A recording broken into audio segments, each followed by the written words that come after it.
This is Beach Collegiate League Baseball on the Beach Collegiate Baseball League Network, and it starts right now.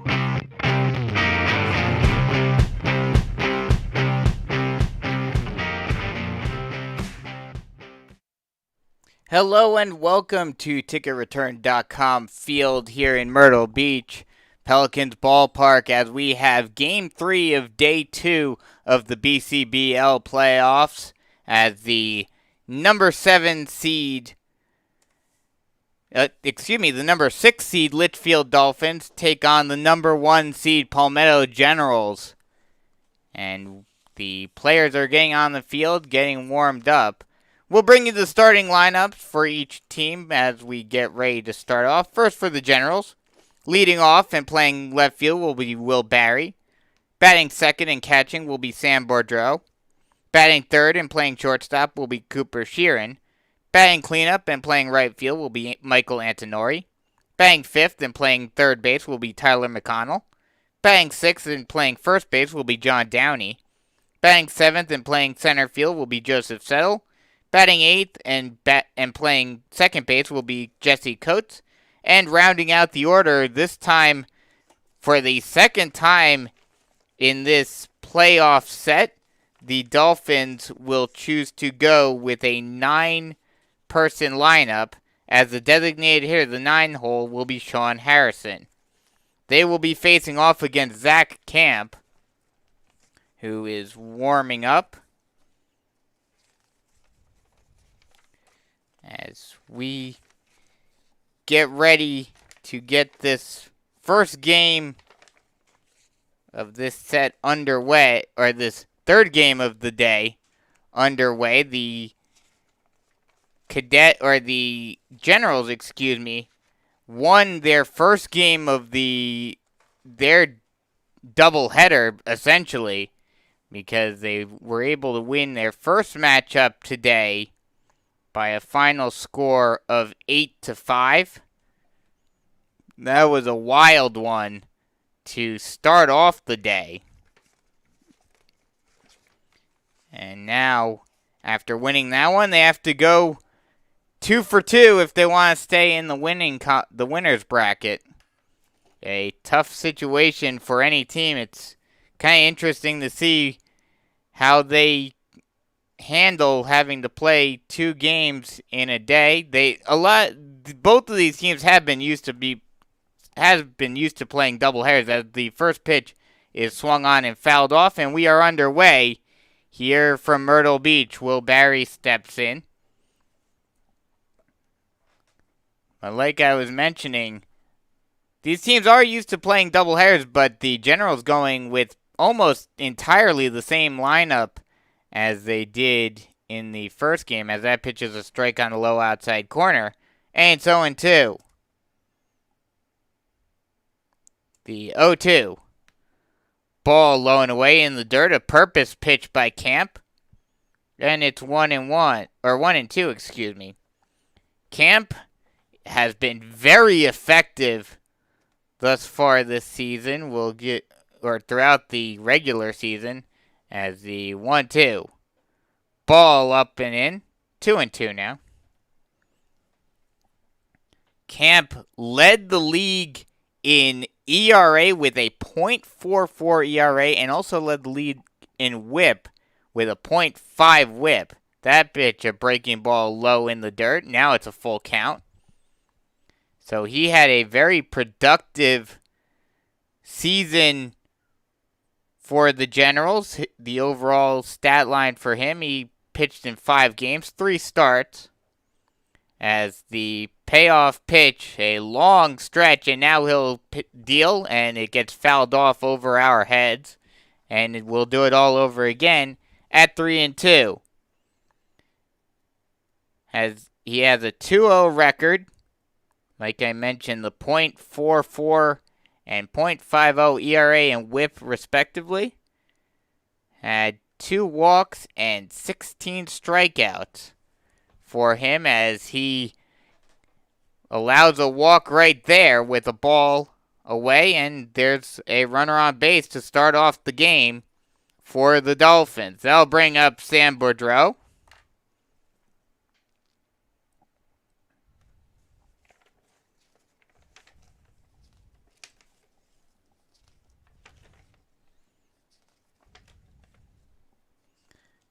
The first pitch to Boudreaux is a ball high and away, and it's 1-0.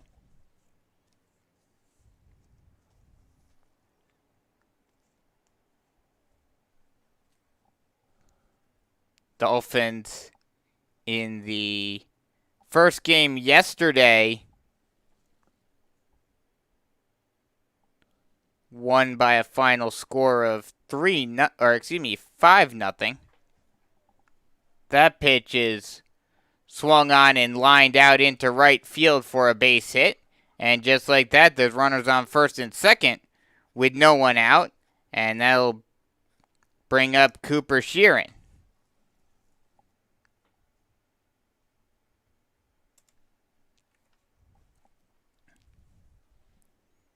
Sheeran on the season batted .278 with 2 home runs, 8 RBI, and 5 runs scored. So didn't get on base all too often, but when he did, and when he put bat on ball, he was certainly productive. Runner on first and second, nobody out. That ball's fouled off down the right field line and off the roof of TicketReturn.com field, and it's 0-1. Beautiful day out here in Myrtle Beach. 87 degrees, not nearly as humid as it was yesterday, so the players, I'm sure, are appreciating that.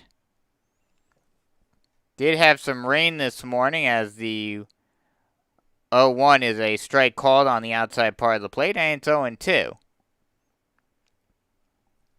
Did have some rain earlier in the day this morning, which pushed the opening of this 4-game set back an hour, back to 10 o'clock. The pitch is a ball low and inside, 2-1 now. But the sky has cleared up since then and has become a beautiful day out here.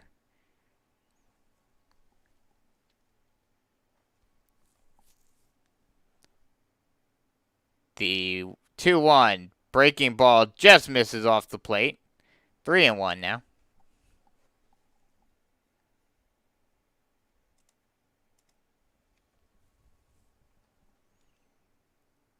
Both of these teams trying to stay in the winner's bracket in this double elimination playoff. The 3-1 swung on and missed for strike 2, that was strike 3. The payoff pitch gets him swinging, and there's one away. That'll bring up Michael Antonori.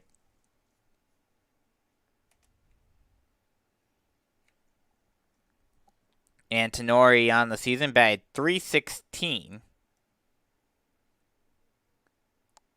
Had 4 home runs, 6 RBI, and 6 runs, so he can certainly, 8 runs, so he can certainly put some wood on the ball as he fouls that one off, and it's 0-1. Runner on first and second, 1 away. 0-1 count now. The Generals in double play depth, trying to snuff out this early rally attempt by the Dolphins. The 0-1. Swung on and chopped into left field, in there for a base hit through the hole. It's hit too hard, though, for Barry to advance beyond third. So bases loaded now with 1 away, and that'll bring up Tyler McConnell.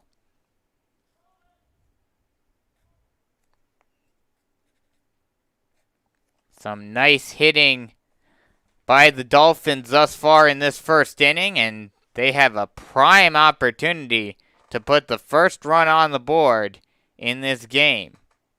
Already bases loaded with only 1 away here in the top of the first inning. The pitch. Changeup drops in there at the knees, and it's 0-1. McConnell batted .235 on the season with 1 RBI, 3 runs. The 0-1. Strike on the low outside corner, and it's quickly 0-2.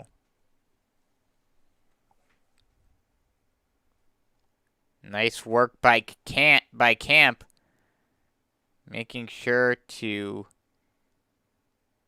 try to hold this rally at bay. The 0-2 is chopped over into the hole, past both the third baseman and the shortstop into left field. 1 run will score, but it will not be hit hard enough to drive anyone else in, but an RBI single for McConnell. And just like that, the Dolphins are on the board, 1-0.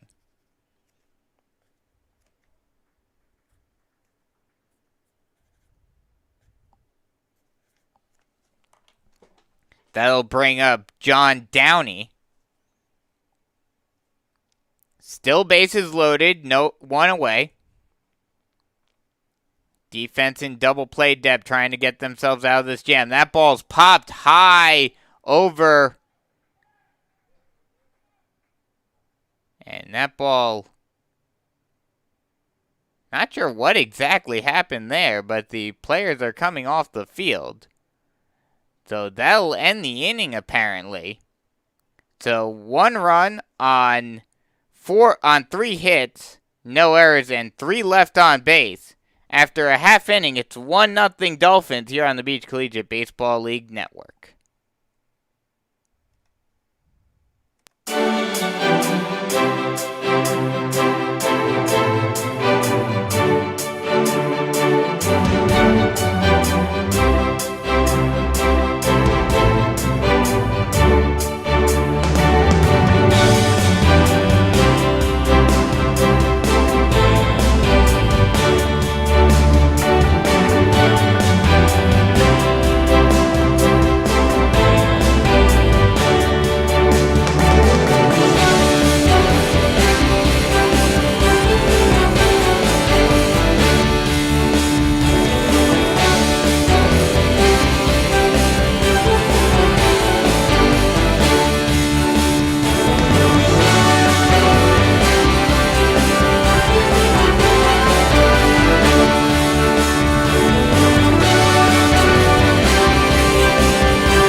Welcome back, as what happened at the end of that inning, that was a line drive right to the third baseman. And the third baseman was able to catch it and then tag the base. Step on third base for the double play. So it was just such a line drive, such a quick line drive that I completely lost the ball for a second there. But that's the way the inning ends. So that'll bring up the top of the order in the bottom half of the first inning for the Generals. We'll go through the lineup for them in just a second. 1-0 ball game, Dolphins in the lead as Josh Bean steps in. And he will face Cole Stewart, the starter for the Dolphins. The first pitch to Bean is a ball low, and it's 1-0. It'll be Bean in center. Lucas Costello at second base, batting second. Batting third and playing first base will be Drew Healy, as the 1-0 is a strike on the low outside corner. And it's a 1-1 count. Batting cleanup and playing shortstop is Cole Hebel. Batting fifth and playing left field is Frank Yakovich. Austin Burgess batting sixth and playing third base as the pitch is a strike at the knees. 1-2 count now. Batting seventh and playing right field is Ryan Vogel. Batting eighth and the designator here is Ben Horsfall. Batting ninth and catching is Matt Fitzgerald, and the extra hitter at the 10th spot is Zach Kronk. The 1-2 breaking ball popped high over towards the dugout. We'll see if the catcher has room. He does. Boudreau able to make the catch for the first out of the inning. One away now, and that'll bring up Lucas Costello.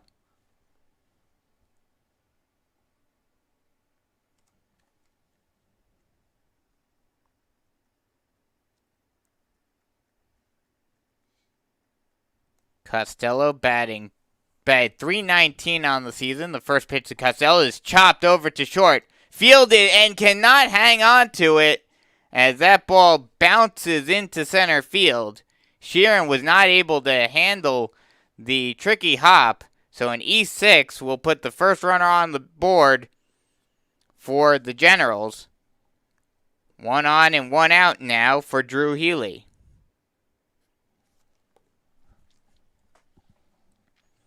Healy batted .409 on the season. So he's been very productive. He was very productive in the regular season and would like to continue that here.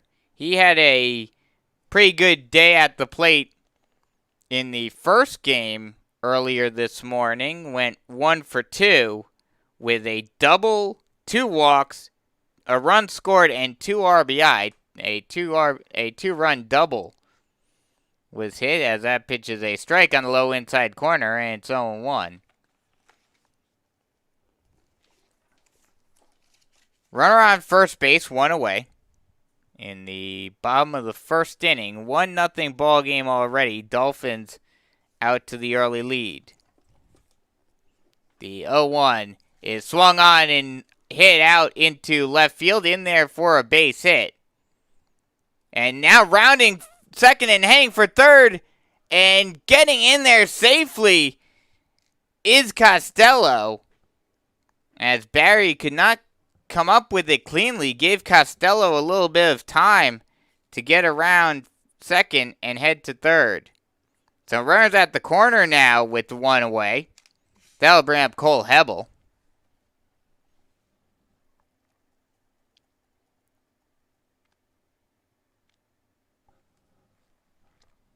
Runners on the corner, 1 away. Hebel batting .356 this season as that ball gets away from the catcher a little bit, but not quite far enough for Costello to head home. But the ball will get far enough away to allow Healy to get to second. So now 2 runners in scoring position with 1 away. And a big opportunity for the Generals to at least tie the ball game back up, if not take a lead of their own. The pitch swung on and missed for strike 1, and it's 1-1.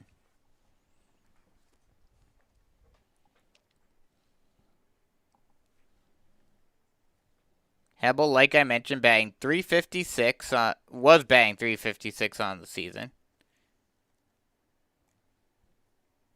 1 home run, 13 runs, 8 RBI as that ball's fouled off onto the roof above us. And it's a 1-2 count now.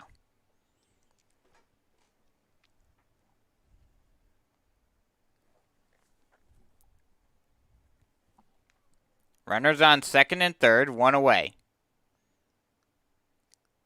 The 1-2. Ball outside, 2-2. Bit of a purpose pitch there by Stewart, trying to get Hebel to chase.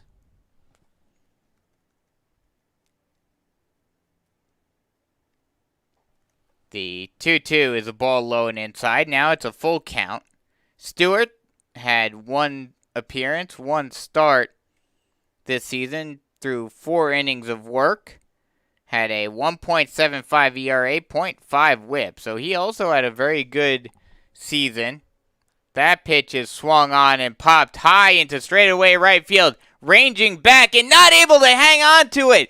That ball carried over the head of Antonori into right field, and that'll drive in 1 run.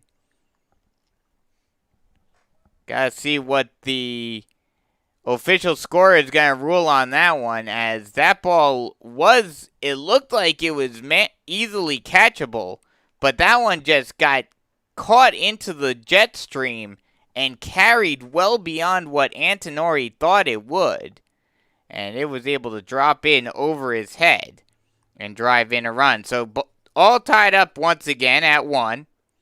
Runners at second and third with only 1 away, and that'll bring up Frank Yakovich. The first pitch to Yakovich is a ball low, and it's a 1-0 count.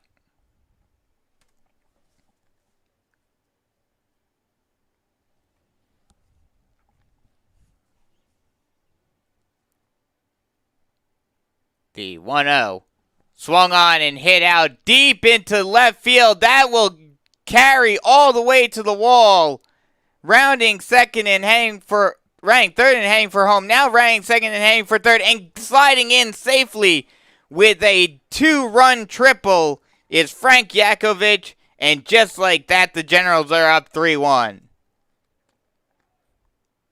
That ball was another one that off the bat didn't sound like it was going to go that far. But it just carried, and Barry had no chance of getting it out in left. And it goes off the wall for the triple. The first pitch now. Breaking ball misses in, up and in, to Burgess.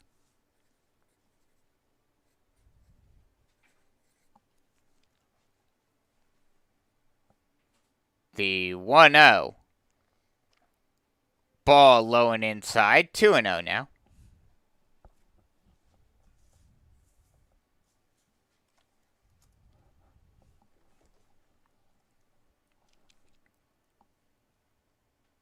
The 2-0 pitch. Missed high. 3-0 now.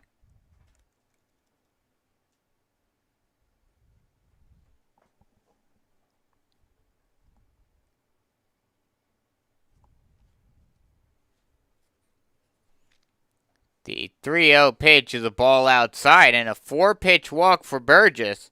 Now runners at the corner with 1 away. And the Generals are threatening big time here in the first inning. Ryan Vogel now up to the plate.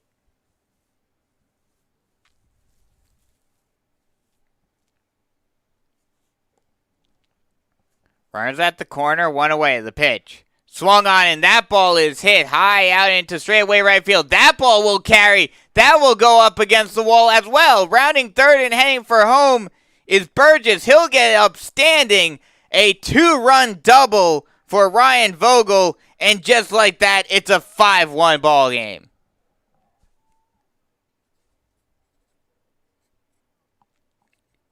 A couple of big hits. And the wind is certainly helping the Generals right now, as balls that off the bat don't really sound like they're getting hit all that hard are getting caught in that jet stream and carrying out, not quite out of the ballpark, but out into those gaps in left and right center field. That pitch is a ball up high to Horsfall, and it's 1-0. The 1-0 swung on and missed on a pitch that gets him inside, jams him a little bit, and it's a 1-1 count.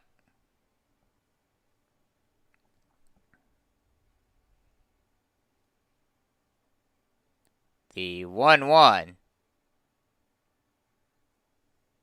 is swung on and popped high over into foul territory. That will stay in play. The first baseman, Downey, will catch it for the second out of the inning. That'll bring up the number 9 hitter, Matt Fitzgerald. Runner on second, 2 away now. Already 4 runs in to score for the Generals.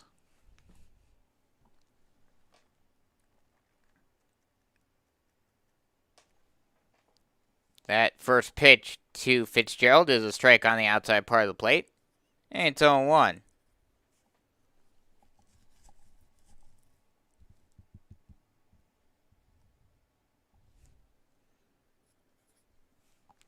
The 0-1 is a foul ball. Out of play, and it's 0-2.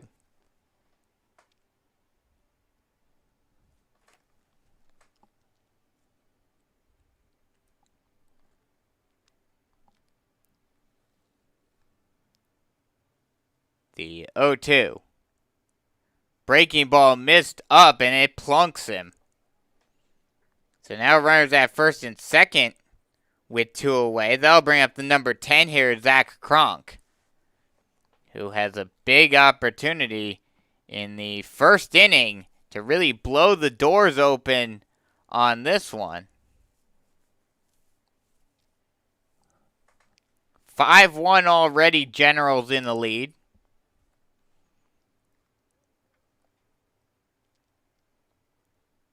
The first pitch to Cronk. Swung on and grounded up the middle in there. Oh no, actually grabbed by the shortstop.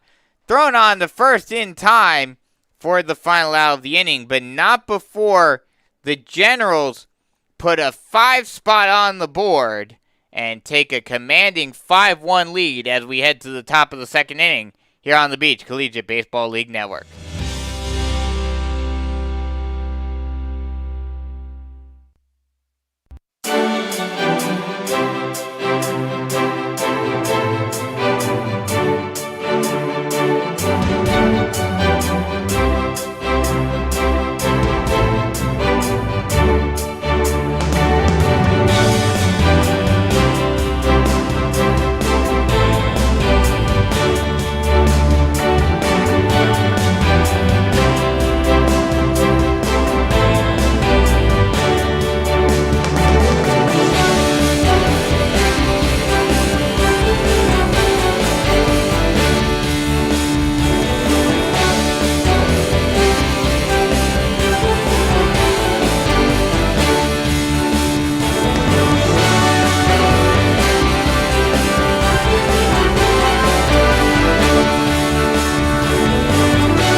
Bottom of the order, 7, 8, 9 due up for the Dolphins as we head to the top half of the second inning. After it looked like the Dolphins were going to start the game off strong and look to get the upset over the number 1 seed Generals, the Generals come roaring back and put a 5 spot on the board in the bottom half.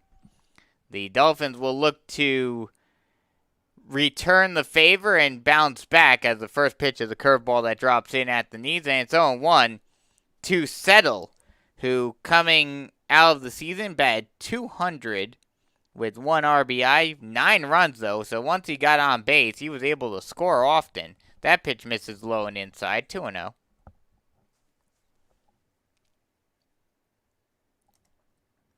Here we are at beautiful ticketreturn.com field. The 1-1 is swung on and missed for strike 2. And it's 1-2. The dimensions here, at the home of the Myrtle Beach Pelicans, normally the high A affiliate, as that pitch is swung on and missed for strike 3. And there's 1 away. That'll bring up Jesse Coates.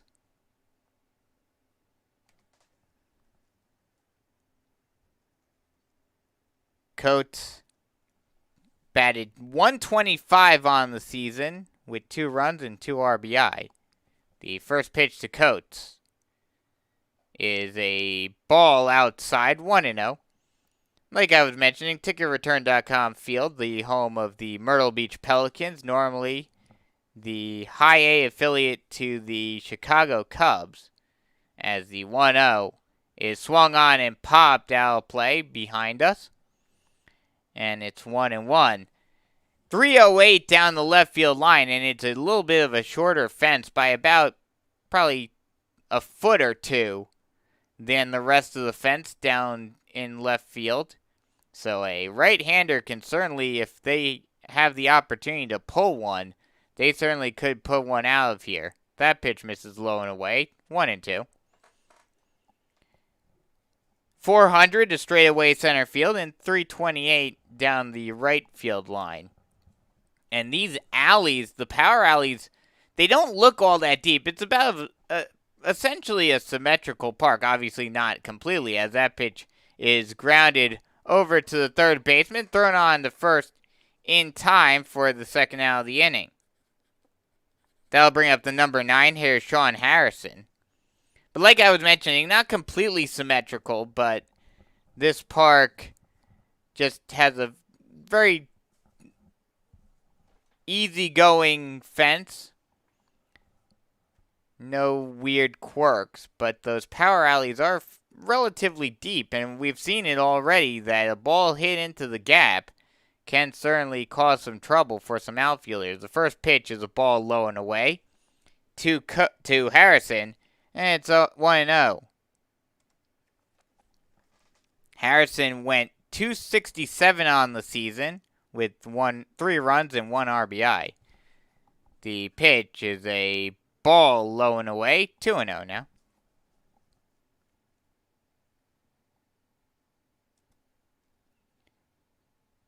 The Generals, as the 1-1, is a ball outside, 2-1 now. The Generals are wearing their Hope for Jaden jerseys, as that pitch is a ball low and away, and that's a walk. So runner on first base with 2 away now. We go back to the top of the order. And Will Barry, who walked to start off the game for the Dolphins and then came around to score. Like I was mentioning, the Hope for Jaden jerseys, which are in honor of Jaden Lomas, Sean Lomas' son, who is the commissioner of the Beach Collegiate Baseball League. He had a pediatric stroke when he was a baby, obviously survived, and now, as a result of that, has cerebral palsy, which I also have, as that pitch is a strike at the knees. And it's 0-1, so a little bit of a personal attachment to the story as well. He has it a little differently than I do, but nevertheless, still a fitting tribute, or a fitting, celebration of what he's gone through and everything. That pitch is a ball up high, 1-1 now. And the Dolphins are wearing their bright orange jerseys here today. Pickoff throw gets past the first baseman. That'll allow Harrison to go all the way over to second base. So an E1 puts a runner in scoring position with 2 away. And the Dolphins try to cut into this deficit.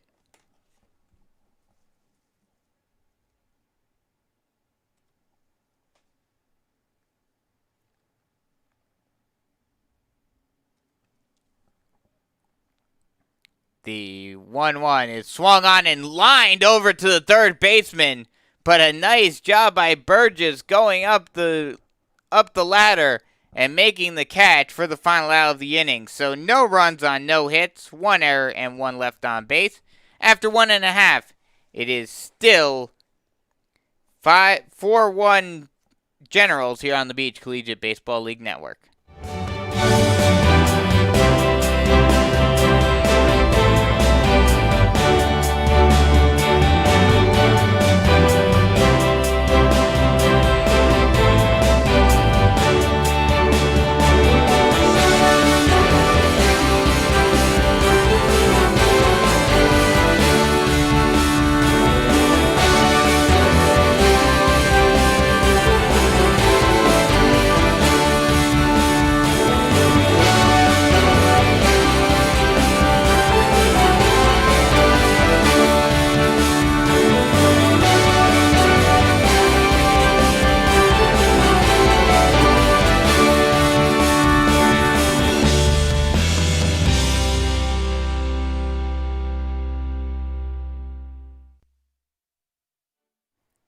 top of the order due up for the Generals. It'll be Bean, Costello, and Healy as the Generals batted around the order in the first inning, culminating in 5 runs being scored.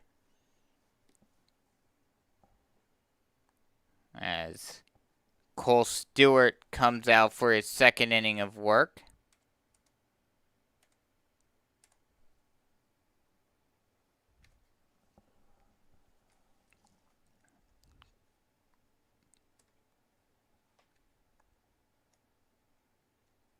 The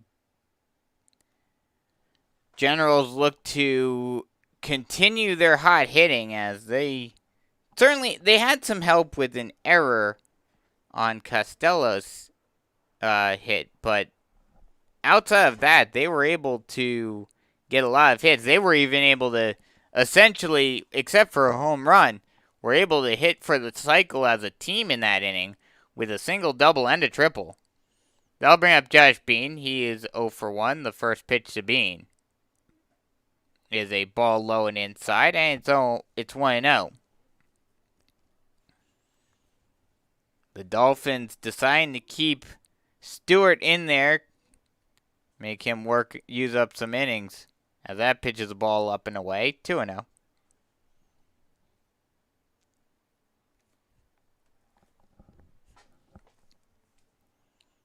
The 2-0 is swung on and hit out into shallow left field. That'll drop in front of the left fielder Barry in there for a base hit. And just like that, there's a runner on first base with no one out for the Generals, and they look to extend their lead.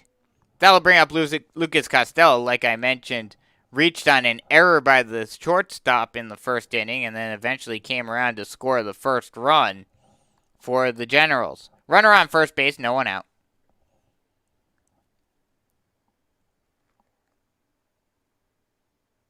The first pitch to Costello is a strike at the knees, and it's 0-1.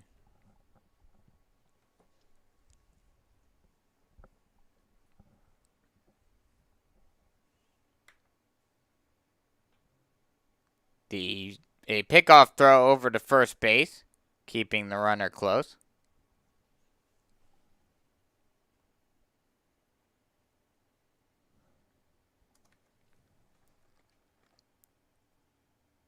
The 0-1 is swung on and missed for strike 2.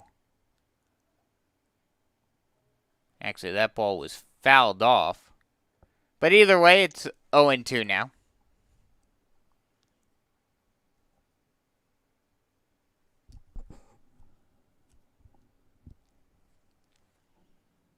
Oh and 2, runner on first base. The pitch. Breaking ball called strike 3 on the low inside corner, and there's one away. That'll bring up Drew Healy. Or some sort of discussion about what just happened right there between the umpire and the manager for the Generals. And they got squared away. I think the manager for the Generals wasn't very happy about that strike call. But nevertheless, there's the first out of the inning. And that'll bring up Drew Healy, who is 1 for 1 today. Singled and then came around to score.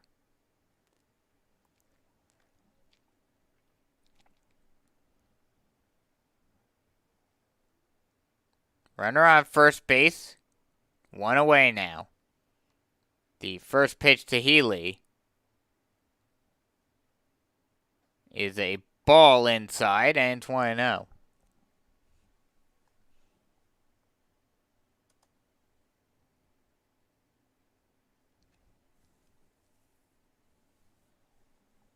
The 1-0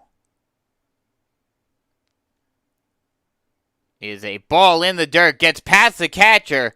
That'll allow Bean to get to second. So runner in scoring position now with 1 away due to the wild pitch.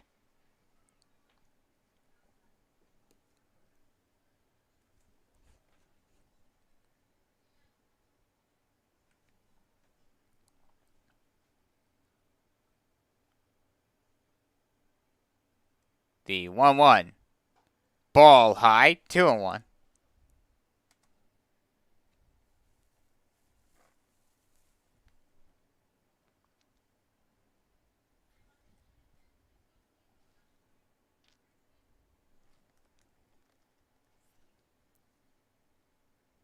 The 2-0 is a strike at the knees, and it's 2-1 now. 3-1, excuse me.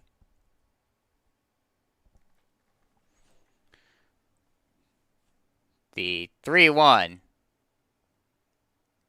Ball low in the dirt. That'll get away from the catcher a little bit, but he will be able to recover it to avoid Bean from advancing over to third. But either way, it's a walk for Healy. So a runner on first and second now. That'll bring up the cleanup hitter Cole Hebel, who put a jolt into one earlier in the first inning, and with an RBI double. And then he eventually came around to score himself.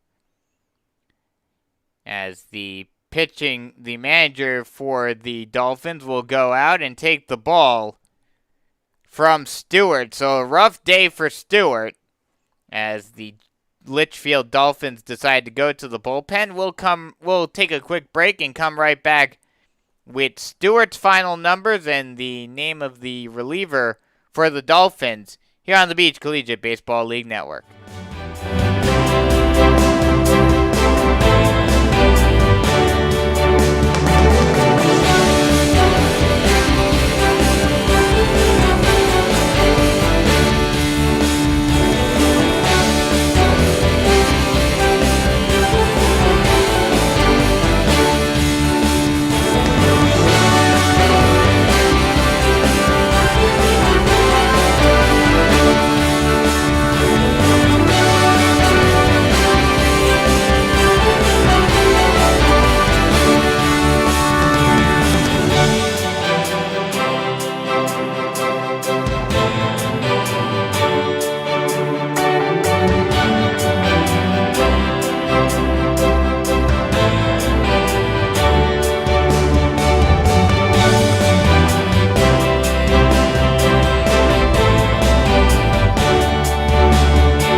Welcome back as we have a new pitcher on the mound. First pitch is a ball high to Hebel, and it's 1-0. The new pitcher is Kershaw Sturkey on the mound. He's only appeared in one game thus for the Dolphins. The 1-0 is a ball up high, 2-0. He does have one win on the season with a 4.67 ERA and a 1.67 WHIP. He has 4 walks and 2 strikeouts on his campaign thus far. That pitches the ball well low and away. And it's a 2-1 count.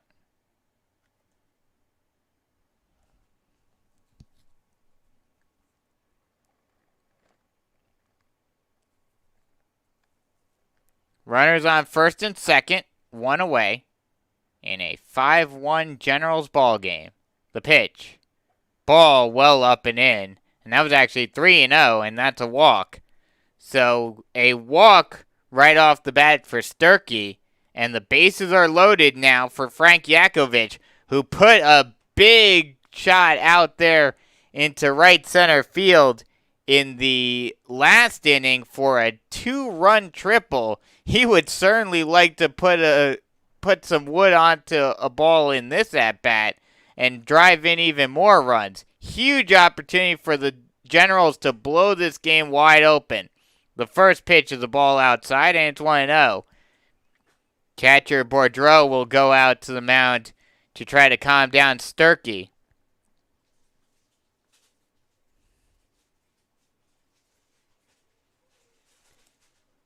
Huge moment early on in this one. Bases loaded, 1 away.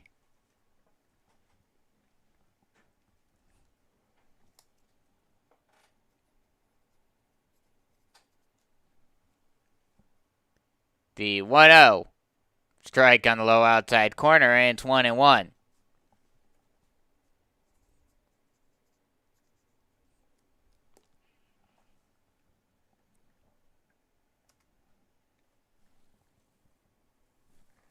The 1-1. Ball outside, 2-1.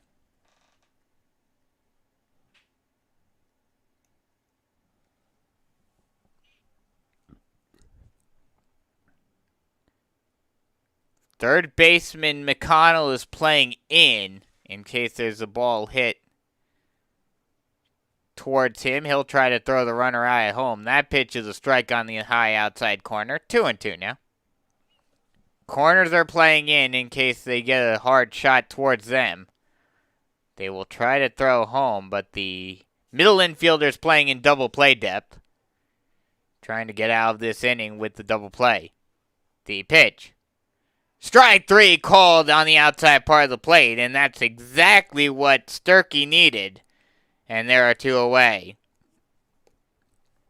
That'll bring up Austin Burgess, who walked and then came around to score in the first inning. Bases are still loaded, 2 away. Huge clutch moment for both teams early on in this game. The first pitch. Ball well low and away. Nice job by Boudreau getting in front of that one. And it's 1-0.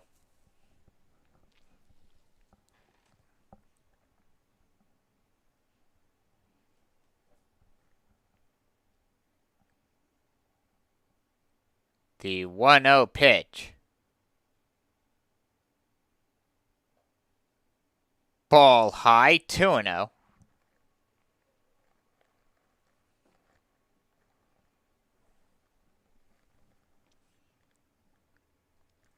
Generals trying to blow this lead wide open.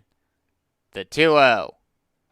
Ball well low and inside. Almost got past the catcher Boudreau behind Burgess. But Boudreau was able to catch it. 3-1 count now.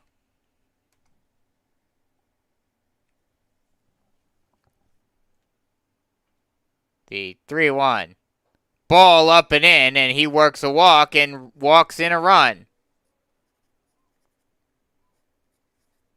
So runner scores. Now it's a 6-1 ball game. And still bases are loaded with 2 away. And that'll bring up Ryan Vogel. He is 1 for 1 today. He hit a 2-run double in the first inning. Him and Yakovich both put charges into the ball. And he would certainly like to do it again right here. Bases are loaded, 2 away. The first pitch. Ball just off the plate outside. And it's 1-0.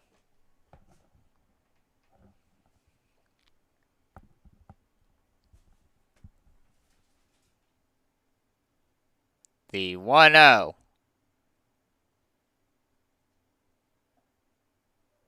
Ball low, 2-0. And Sturkey just has not been able to get much command on his fastball thus far. Missing a lot. Already 2 walks. The pitch. Strike on the outside part of the plate. And it's 2-1. Did get a strikeout looking on Yakovich, so he hasn't been giving up any balls in play. It's either been strikeout or walk. That pitch is swung on, and just as I speak, he finally gets a ball in play. Grounder over to the first baseman, Downey. Flip over to Sturkey in time for the final out of the inning. But not before the Generals do score 1 more run, but it could have been a whole lot worse as they strand the bases loaded. So after 2 full, it's 6-1 Generals here on the Beach Collegiate Baseball League Network.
Two, 3, 4 due up for the Dolphins here in the top half of the 3rd inning. It'll be Boudreau, Sheeran, and Antonori. Boudreau 1 for 1 with a single. He was stranded at 3rd, however, as that could have been a big run in this one. All down by 5 right now are the Dolphins. The first pitch to Boudreau. Breaking ball up and in, misses. And it's 1-0. Curveball that just did not break at all. Didn't get a good grip on that one, did Camp. The 1-0. Swung on and missed for strike 1, and it's 1-1.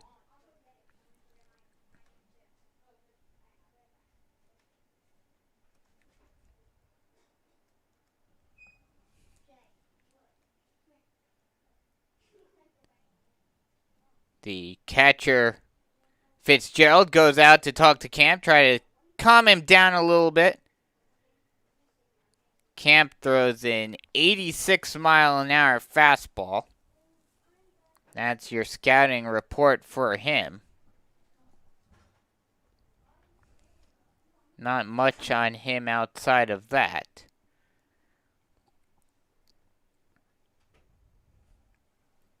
As a long step out by Boudreau. And he'll get back into the box now. And we are set once more. The pitch. Misses inside. 2-0.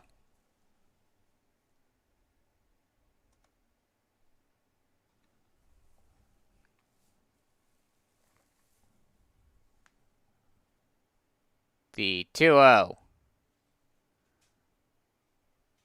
Ball low and away. Gets past the catcher, but with no one on base, no harm, no foul. And it's 3-0.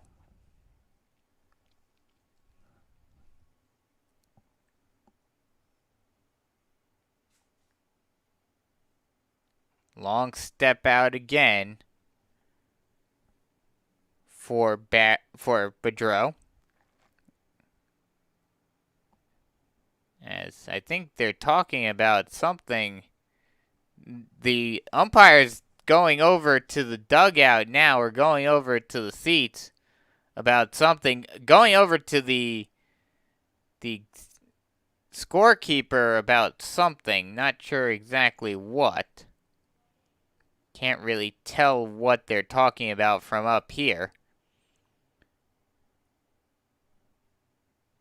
But either way, now we are underway again.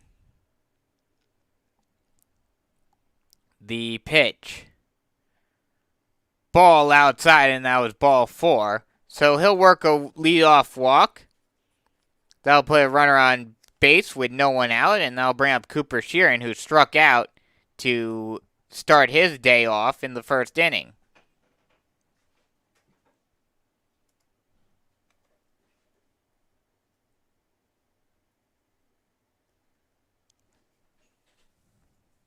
Runner on first base, no one out. And the first pitch to Sheeran is a curveball that drops in over the heart of the plate, and it's 0-1. Sheeran batted .278 on the season with 2 home runs, 8 RBI, 5 runs. So he can certainly put one into the stratosphere if he'd like. And like I was mentioning earlier, with these dimensions, if he can pull one, he could certainly get out. That pitch is swung on. He was going for it there, but he pops it up out of play. And it's 0-2.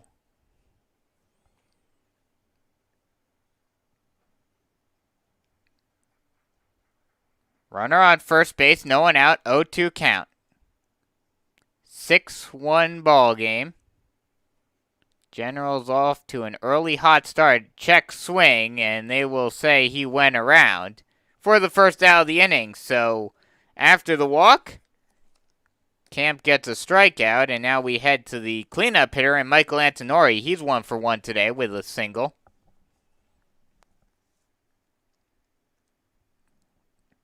Antonori on the season batted .316. He put a charge into a bunch. He hit 4 home runs, 8 runs, and 6 RBI. Another righty that can certainly get it out if he can pull it, as that pitch is swung on and missed. He was hacking for the fences there on the first pitch, but swings over the top of it, and it's 0-1.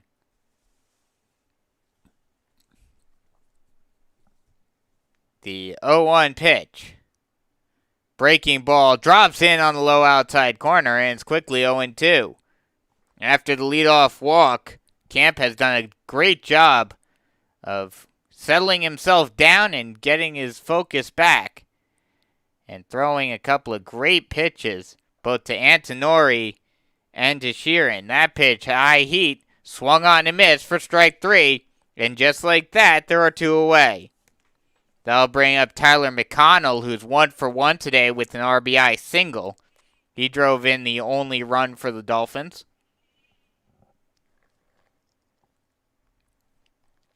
The first pitch is swung on and chopped into the hole, into left field for a base hit.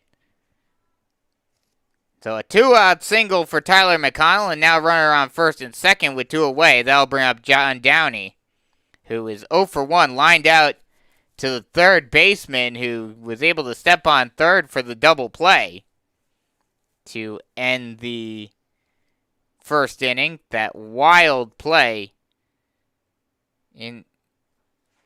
at the end of the first inning. The first pitch to Downey is swung on and missed, strike one.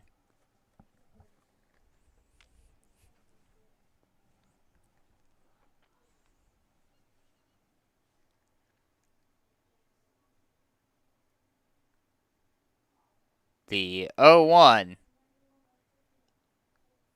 is a ball high, 1-1.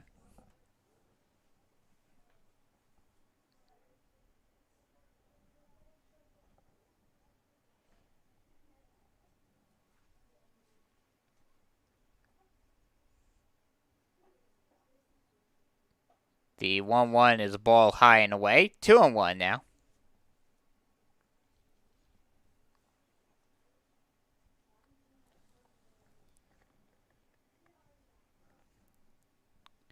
Runners on first and second, 2 away.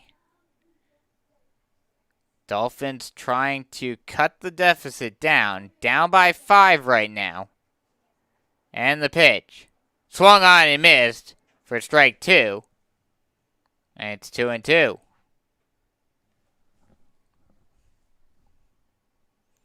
Deuces are wild, 2 on, 2 out, and a 2-2 count.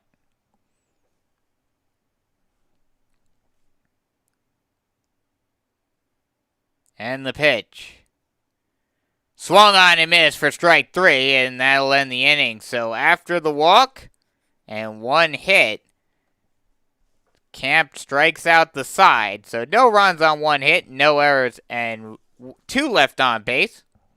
After 2.5, it is still 6-1 Generals here on the Beach Collegiate Baseball League Network.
Bottom of the order, 8, 9, 10 due up for the Generals. It'll be Horsfall, Fitzgerald, and Kronk due up. Ben Horsfall steps in to lead it off. He popped out to the first baseman in the first inning, as he will face Kershaw Sturkey for his second inning of work. First pitch is a ball. And it's 1-0.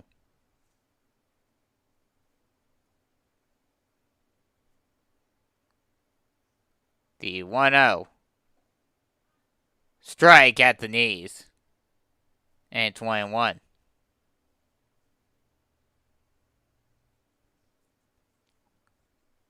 Working quickly is Sturkey, and the 1-1. Misses inside and he plunks him. So Ben Horsfall will take first base. So runner on first base with nobody out. That'll bring up Matt Fitzgerald, who has not had an official at bat. He himself was plunked in the first inning, but could not advance any further than first base.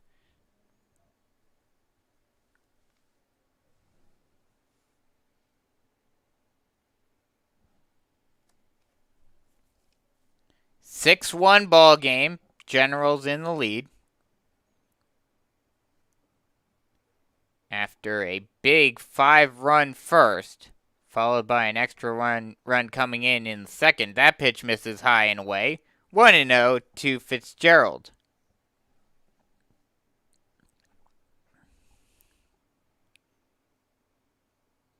The 1-0. Ball in the dirt, gets past the catcher. That'll allow Horsfall to go all the way to second. So Horsfall gets to second base on the wild pitch.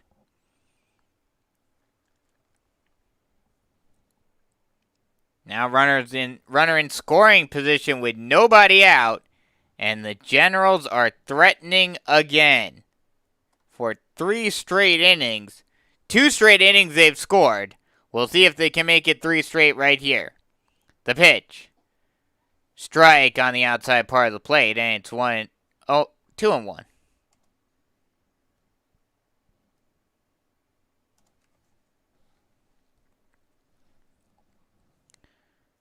Kronk has done very well with runners in scoring position as that pitch misses inside. And it's 3-1. Kronk has done very well with runners in scoring position. He batted .353 on the season, and he'll work a walk. So instead of pitching to him, Sturkey decides to put the dangerous Kronk on base. So runners at first and second with nobody out. Or excuse me, that was Fitzgerald. Now Kronk's up to the plate. So like I was mentioning, Kronk batted .353 with runners in scoring position through the 2020 season. And he'll look to continue that productivity right here.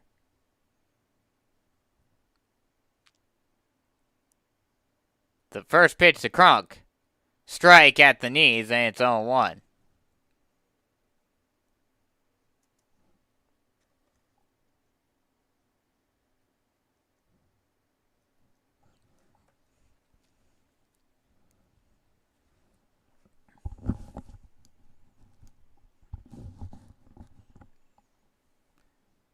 Runners at first and second. Still nobody out. Big opportunity for the Generals to extend their already 5-run lead. Bunt attempt by Kronk. Trying to lay one down, but he misses. And it's 0-2.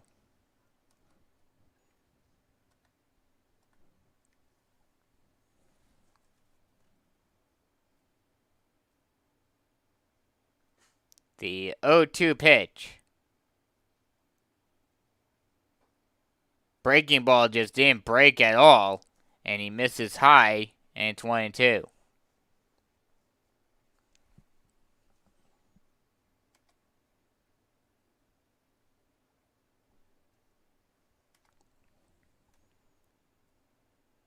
The 1-2 offering. Swung on and missed for strike 3, and there's one away. That'll bring us back to the top of the order and Josh Bean.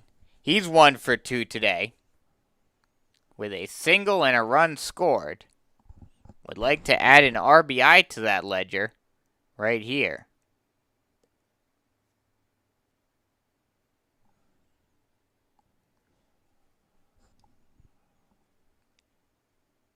The first pitch to Bean. Runner from second goes. And a double steal, no throw to either base.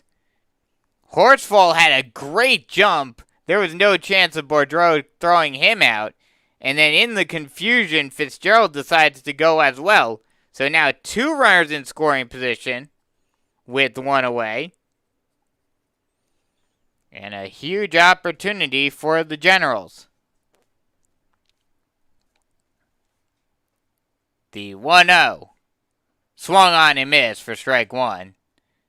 Oh, actually, that first pitch was a called strike, so it's now an 0-2 count.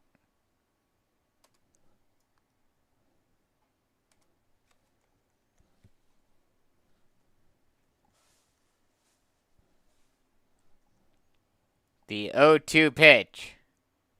Swung on and popped, or grounded over to the second baseman. That'll get the first baseman. That'll get past the first baseman into right field. One run will score, another run will score. A 2-run single for Josh Bean, and now it's an 8-1 ball game. Good piece of hitting right there, just hitting it right past the first baseman Downey into right field.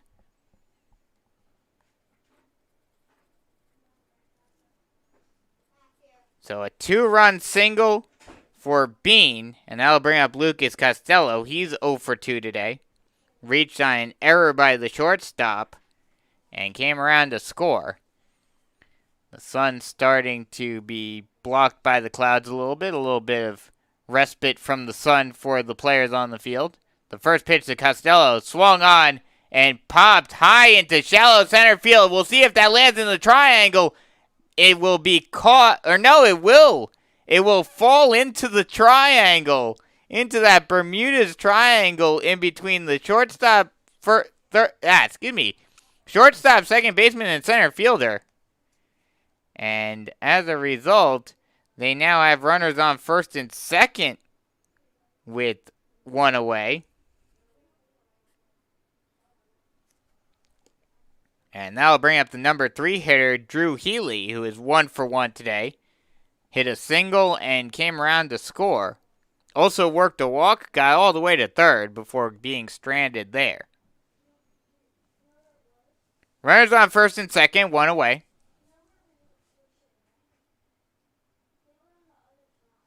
The first pitch. Strike on the outside part of the plate, and it's 0-1.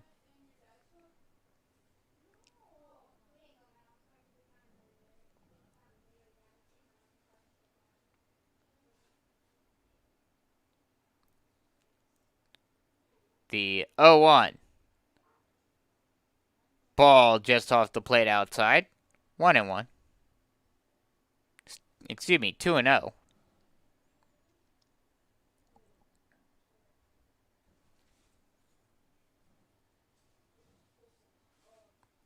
The 2-0.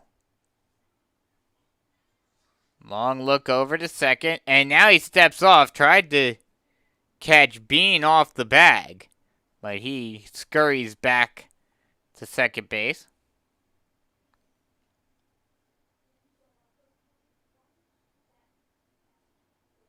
The 2-0. That ball is swung on and missed. Or swung on and fouled off, excuse me. For strike one. And it's now a 2-1 count.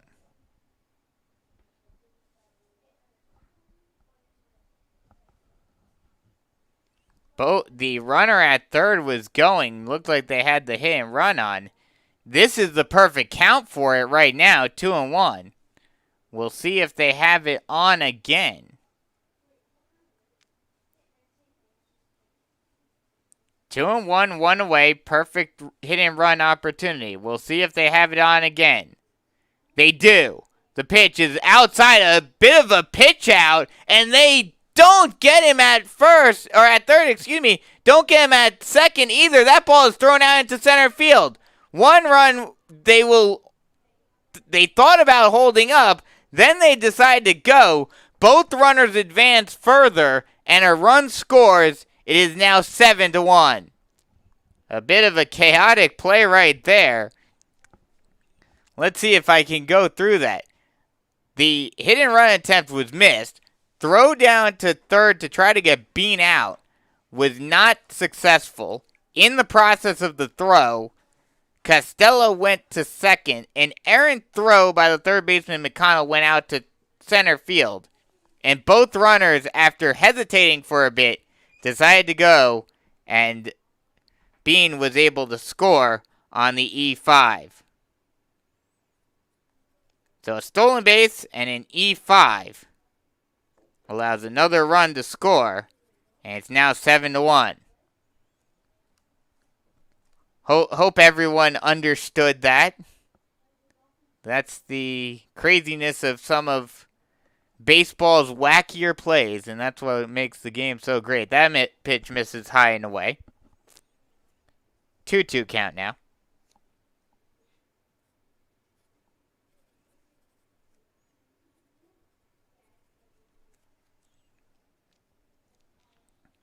Runner on third base.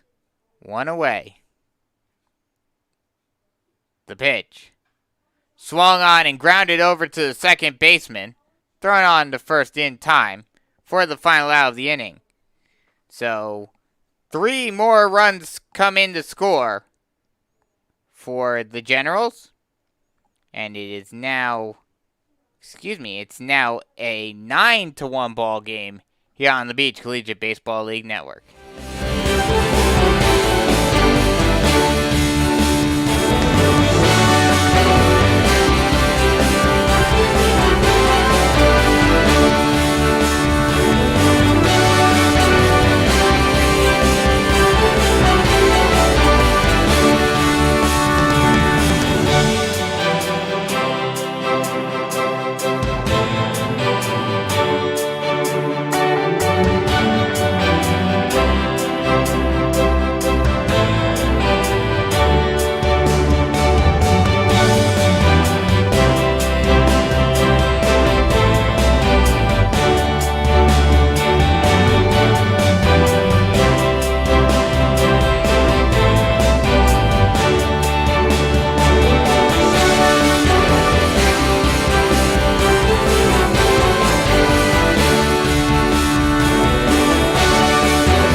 So I have a correction that I have to make, actually, real quick, as we get ready to start the top half of the fourth inning. 7, 8, 9, the bottom of the order due up for the Dolphins.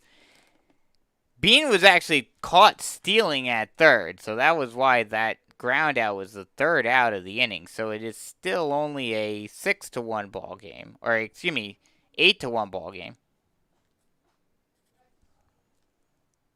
As the first pitch is a ball inside, and it's 1-0 to Settle, who is 0 for 1 today. Struck out swinging to start off the second inning. The 0-1 is swung on and missed for strike 2, and it's 0-2. So 8-1 ball game. Generals in the lead. And the pitch. Well inside, as Settle has to dodge that one.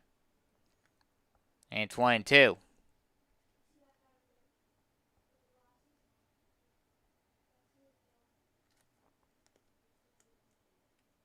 The 1-2.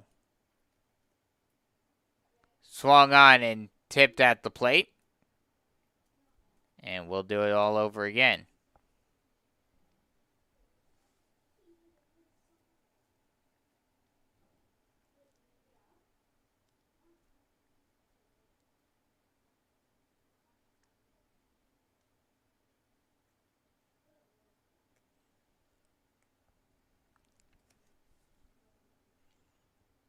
The 1-2. Strike 3 called on the inside part of the plate, and there's one away.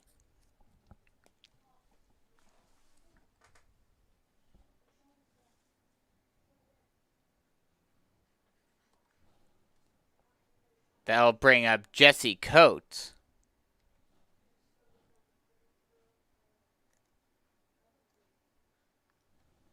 The first pitch to Coates is a ball low, and it's 1-0. Coates 0 for 1 today with a grounder to the third baseman. The 1-0, excuse me. Ball high, 2-0.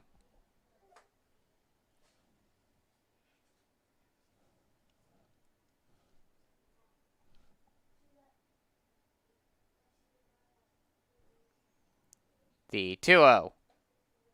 Strike on the inside part of the plate, 2-1 now.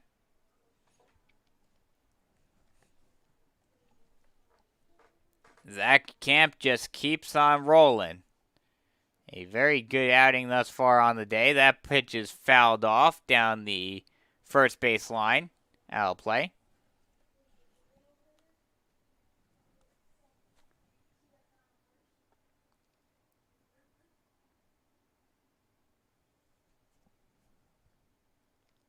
The 2-1. Swung on and fouled off once again, and we'll do it all over again at 2-2.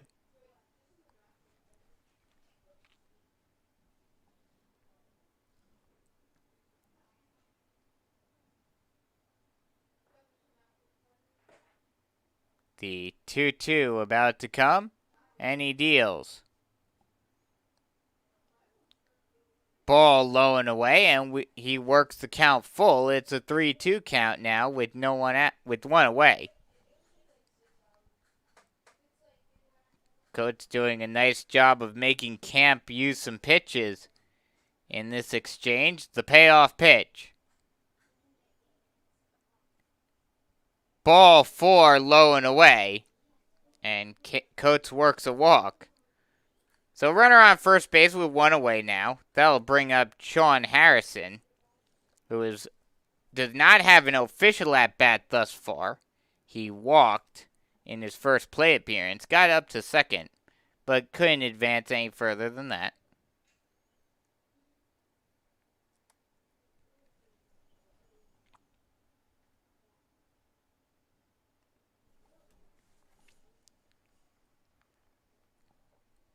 As the catcher, Fitzgerald, goes out to talk with Camp. Try to calm him down a little bit. Just say, hey, we got this. You got a big lead. Just keep pitching how you have been, and we'll get out of this.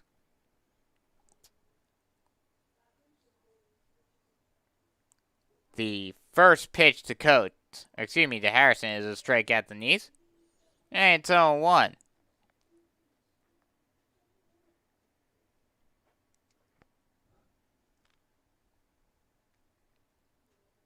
The 0-1. Ball low and away. 1-1 now.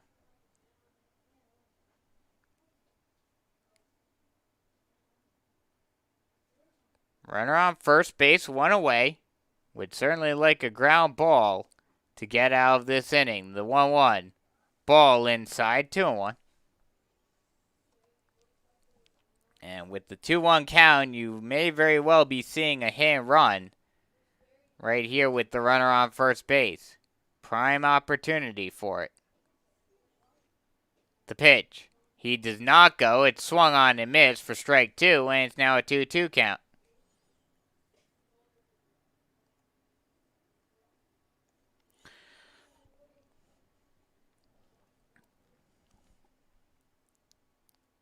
The 2-2 offering. Ball low in the dirt. Full count now.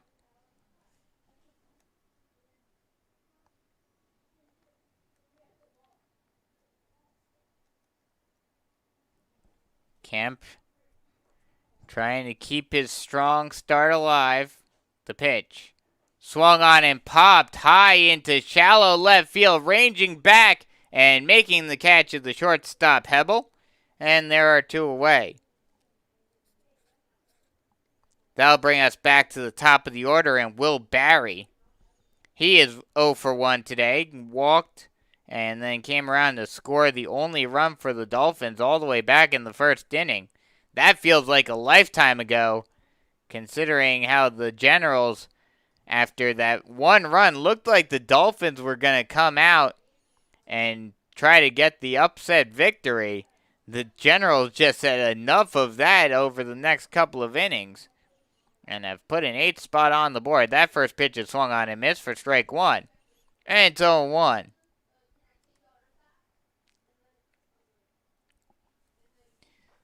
The 0-1. Strike at the knees, and it's quickly 0-2.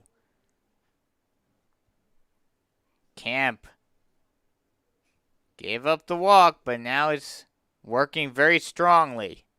Looking to get the final out of this inning.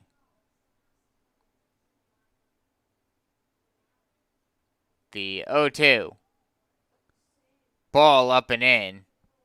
And it's 1-2. As something was, I think they called a balk on Camp. As Coates now heads down to second. So now a runner in scoring position with 2 away.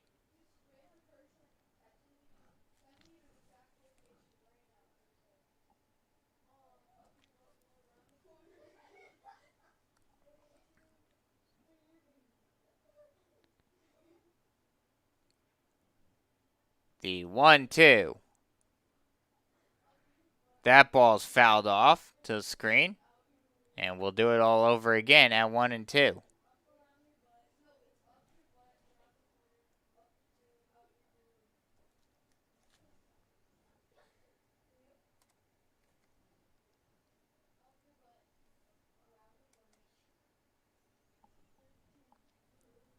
The 1-2.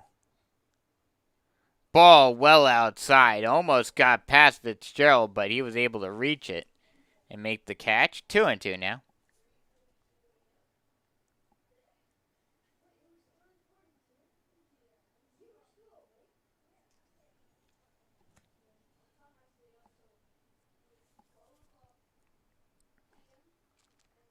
The 1-2. Swung on and grounded over to the third baseman. He'll look the runner back, throw on to first in time for the final out of the inning. So no runs on no hits, no errors, and 1 left on base. After 3.5, it's still 8-1 Generals, here on the Beach Collegiate Baseball League Network.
Middle of the order due up for the Generals here in the bottom half of the 4th inning. Hebel, Yakovich, and Burgess, 3, 4, 5, 6 due up. Hebel is one for one today with an RBI double and a run scored. So has one run and one RBI already. Also worked a walk in the second inning, as the first pitch to Hebel is a ball inside and it plunks him, and he will take first base with the hit by a pitch. And just like that, one pitch, one plunk, one runner on base for the Generals, and this for the second straight inning, or the third straight inning, they get a runner on base to start off the inning. Ironically, as that ball gets in the dirt, and Hebel is able to take second on the wild pitch. And just like that, two pitches and a runner in scoring position for the Generals. And they threaten once again. Ironically, the only inning that the Generals did not get the leadoff man on base was that 5-run first inning, as that pitch plunks, that ball was flown out to the first baseman, and there's one away. Runner at second holds, so a pop out to the first baseman. Downey gives the Dolphins one out. That'll bring up Austin Burgess, who does not have an official at bat today, but does have a run and an RBI as that ball gets past the catcher in the dirt, and that will allow Hebel to get to third base. So two wild pitches, and Hebel is 90 feet away. Sturkey working very quickly. The 1-0 swung on and missed for strike one, and it's 1-1.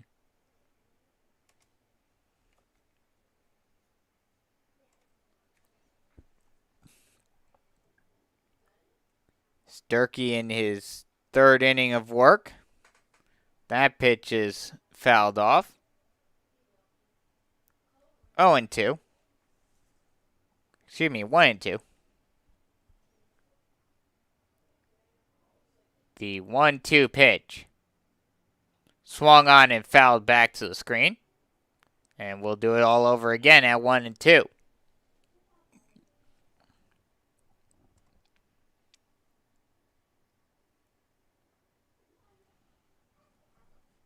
The 1-2. Ball low in the dirt. 2-2 now. A bit of a purpose pitch by Sturkey trying to get Burgess to chase, but no dice. Runner 90 feet away with one away. The pitch swung on and blooped out into left field. That will drop in there for a base hit, and that in the process will drive Hebel in, and now it's a 9-1 ball game. So an RBI single for Burgess.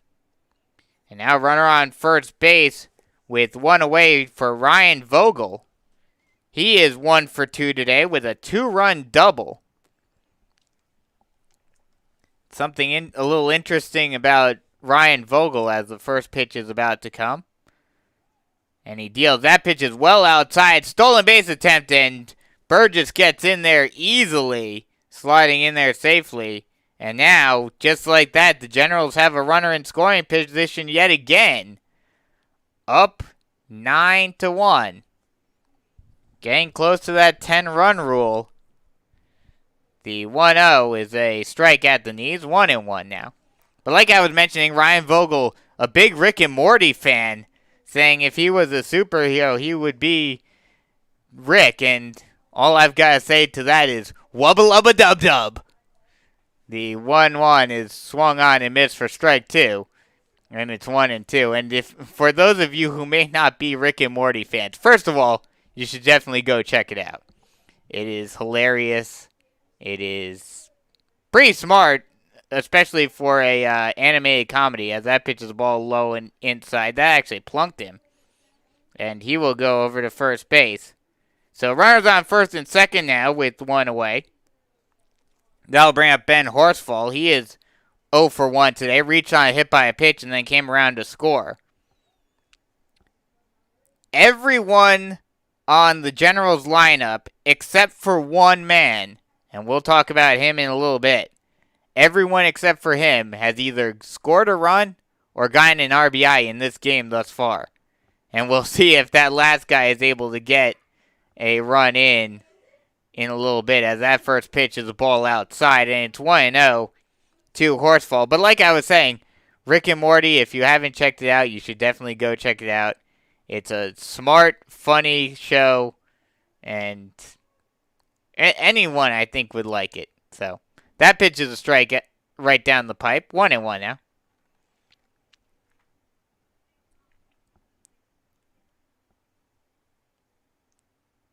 The 1-1.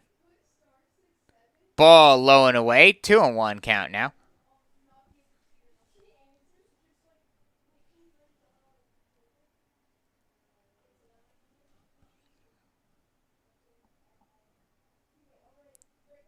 The 1-1 offering about to come. Runner on first and second. 1 away. The pitch. Swung on and missed for strike 2, and it's 1-2. Sturkey trying to get out of this jam without another run scoring. 1 run in already. As that pitch is a ball in the dirt, gets past the catcher, and that'll allow both runners to advance. Now 2 runners in scoring position with only 1 away. And once again, the wild pitch is hurting the Dolphins considerably in this inning.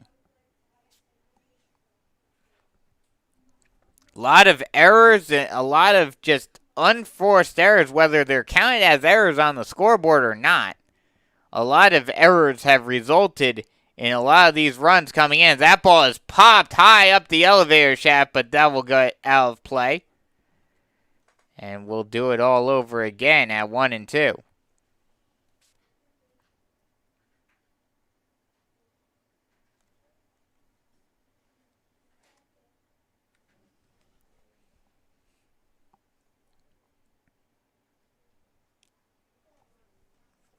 The 1-2 pitch. 2 runners in scoring position with only 1 away. Big opportunity.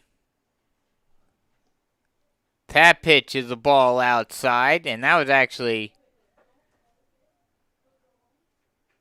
And he thought that it was actually strike 3, excuse me. Called strike 3 for the second out of the inning. So that'll now bring up Matt Fitzgerald. He is 1-0 for, has not had an official at bat actually, excuse me. Reached on a hit by a pitch and a walk, and then came around to score once. That pitch is swung on and missed for strike 1, and it's 0-1.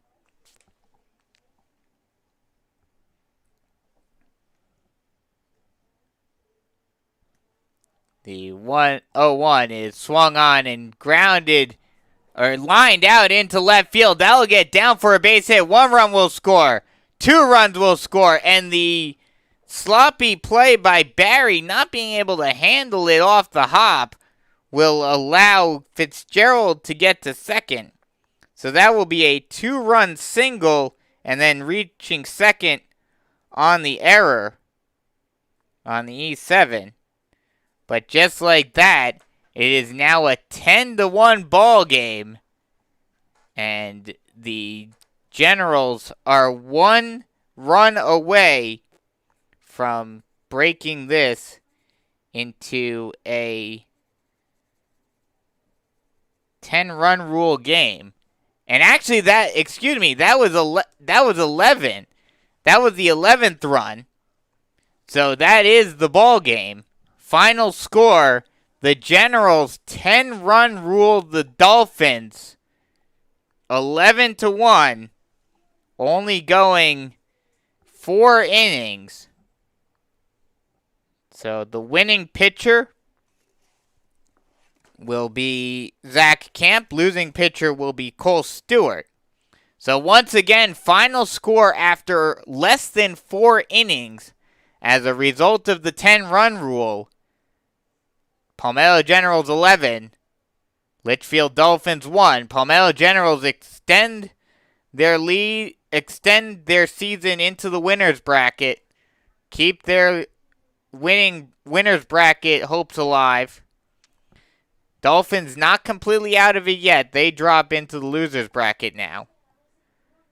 So that'll wrap it up for this game. Once again, final score, Generals 11, Dolphins 1.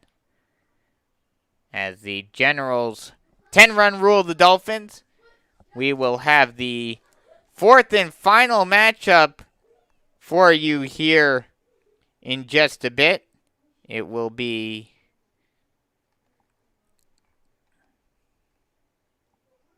the Forest Brook Mallards, I believe. Let me confirm this.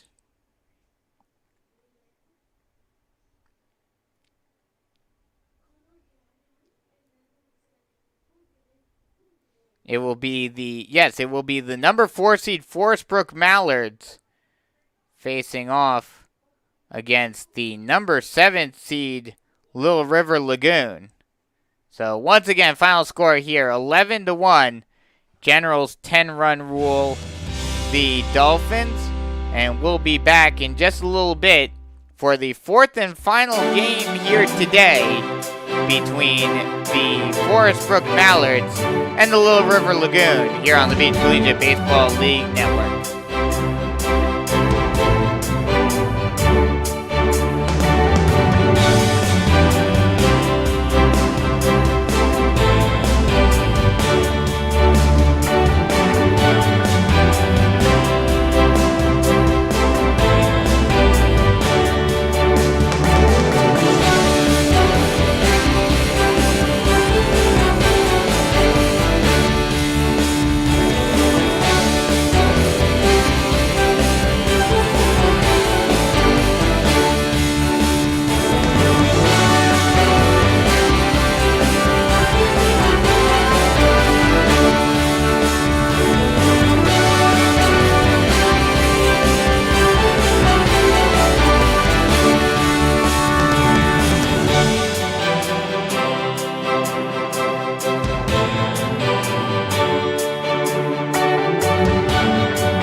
Welcome back as we have Game 4 of Day 2 of the Beach Collegiate Baseball League Playoffs, this double elimination tournament, as we have the number 7 seed, Little River Lagoon, facing off against the number 4 seed, Forest Brook Mallards. And the Lagoon will lead it off. We'll go through the starting lineup in just a bit as Grant McDonald steps in. The first pitch to McDonald is a ball strike on the inside part of the plate. And it's 0-1 to McDonald. It'll be McDonald at third base leading off. Batting second and the extra hitter will be Wyatt Biatini. Batting third and the second baseman, Ryan Norcia. Batting cleanup in the first baseman, Tim Burns. The number 5 hitter, the catcher, Bradley Goodyear. As the pitcher steps off, there seems to be some sort of issue down the first base line as the right fielder goes over to take care of it. And now we are set to get underway once again with an 0-1 count to McDonald. The number 6 hitter will be Matt Warrington, the shortstop, as the 0-1 is a ball low in the dirt. 1-1 count now. The number 8 hitter, the number 7 hitter, Trayvon Ballstorff, the center fielder. Cole Helly will bat 8th and play left field. Batting 9th, Chad Hillsman, the designated hitter, as that pitch is a ball low and away, 2-1 count. And the number 10 hitter will be Justin Farmer, the right fielder. The 2-1 is fouled off, and it'll be a 2-2 count.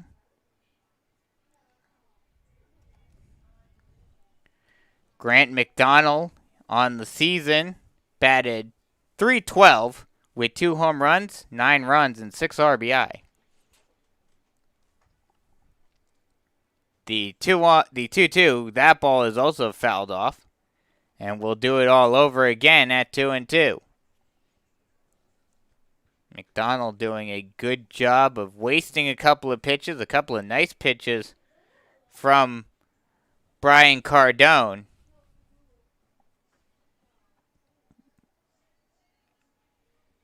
The 1-2, ball low and away. Oh no, called strike 3 on the low outside corner, and there's one away.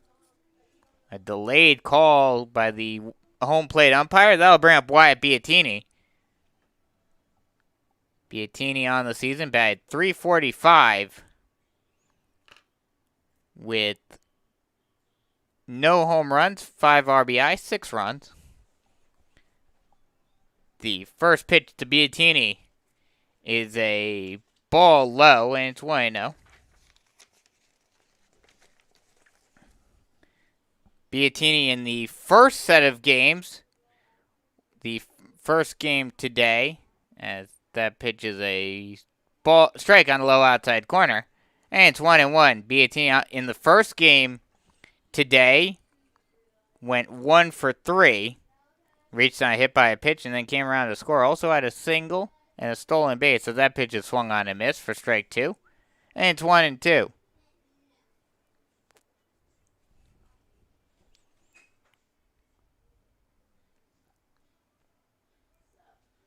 The 1-2. Check swing. Did he go around? Yet. No, he did not, actually, says the first base umpire. 2-2.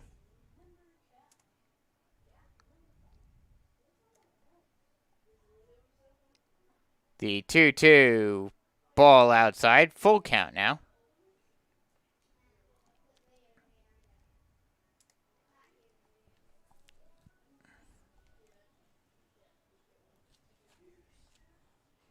The payoff pitch. Swung on and missed for strike 3. And there are 2 away. 2 up, 2 down, 2 strikeouts for Cardone. And now the number 3 hitter, Ryan Norcia, will come up to the plate. Going around the defensive alignment for the Mallards, it will be Wirt Fletcher, and Malilla out left to right in the outfield. Hibbs, Grimm, Nellis, and Saffold third to first on the infield as that pitches the ball outside and it's 1-0. And Robinson will be doing the catching for Brian Cardone. The 1-0 pitch. Ball low. 2-0.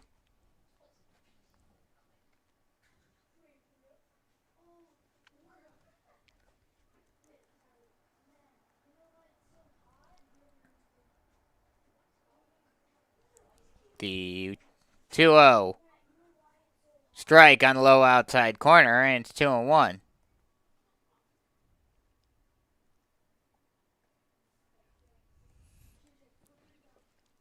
Cardone gets set. Now deals. That one's chopped down the third base line. That'll stay fair. The third baseman charges in on it. Took a while to charge in on that one and throws it away. But it will get back to the first baseman. But an infield single for Ryan Norcia. And there's a runner on first base with 2 away. And I'll bring up the cleanup hitter, Tim Burns. That was just a high chopper that Hibbs wasn't sure what to do with, honestly, at first. Then he decided to charge it, and he just was too late to get the speedy Norcia. So runner on first base with 2 away. The first pitch to Burns as the ball gets away from the catcher, Robinson. That'll allow Norcia to get to second on the wild pitch. So now a runner in scoring position with 2 away. Burns batted .351 on the season with 2 home runs, 10 runs, 11 RBI. The 1-0 is swung on and fouled back. And it's 1-1. Burns in the last game went 2 for 4 with a double, a single, run scored, and an RBI. So he had a very productive day. He'd like to get an RBI right here. As that pitch is swung on and missed for a strike 2.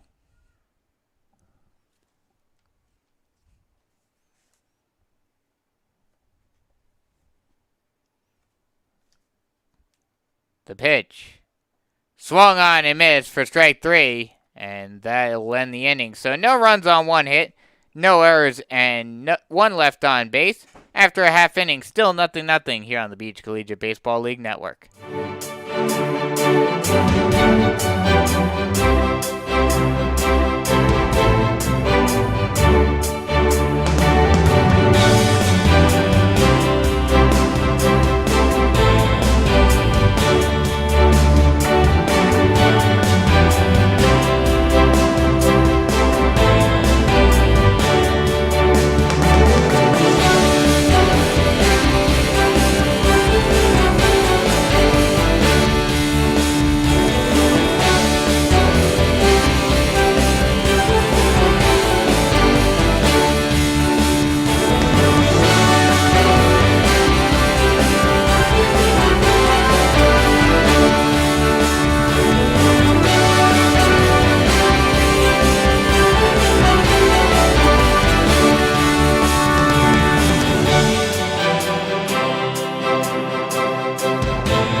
First chance for the Mallards today here in the bottom half of the first inning, as the top of the order will be due up.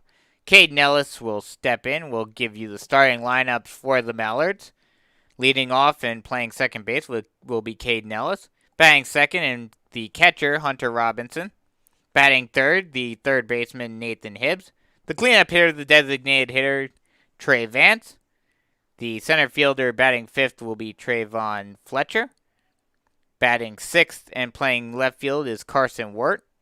Batting seventh and playing first base is Zach Saffel. Batting eighth and playing shortstop is Sammy Grimm. Batting ninth and the extra hitter is Jarrett Orban. And rounding out the order in the 10th slot, the right fielder, Max Malilla, as the first pitch is a ball high to Nellis, and it's 1-0.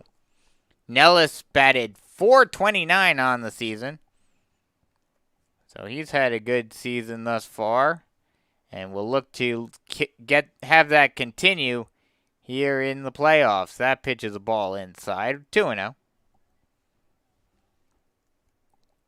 Nellis has 4 home runs, 9 RBI, 12 runs. He can certainly put a jolt into the ball. That pitch is swung on and popped out play down the left field line. And it's 0-2.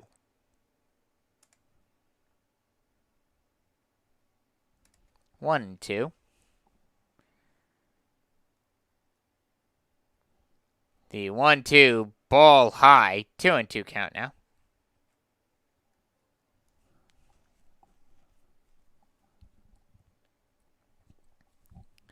The 2-2 pitch.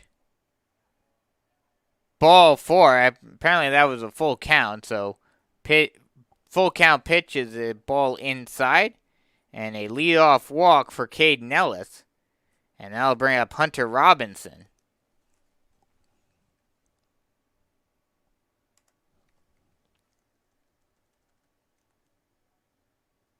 Robinson batted .367 as the first pitch is a ball low. 1-0 to Robinson.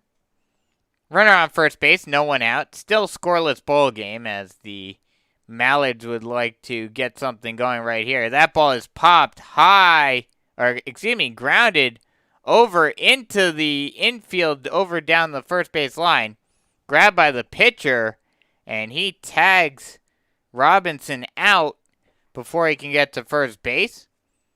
So 1 out, but the runner from first will advance to second. So runner in scoring position now. With 1 away, that'll bring up Nathan Hibbs. Hibbs batted .273 on the season. With 3 home runs, 7 RBI, 10 runs. He can certainly put a jolt into one. And he has that short porch out in left field that's all too inviting. Runner in scoring position, 1 away. The first pitch. Breaking ball just misses high. And it's 1-0.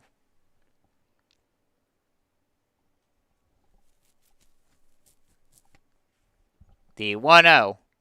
Another breaking ball. That one misses high and in as well. 2-0 now.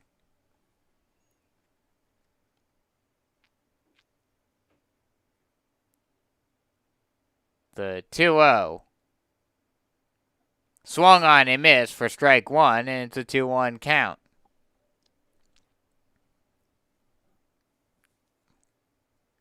Beautiful day here in Myrtle Beach. As we had some rain earlier on, that pitch is swung on and hit out into straightaway left field. Ranging over and making the catch is Helly for the second out of the inning, and Nellis will have to scurry back to second base. So an unproductive out for Hibbs. That'll bring up the cleanup hitter Trey Vance, and he'll try to do what Robinson and Hibbs couldn't and drive the runner in.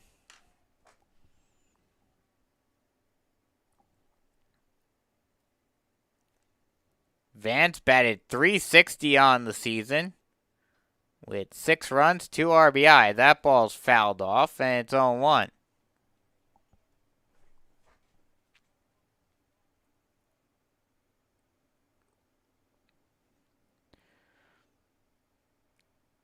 The 0-1.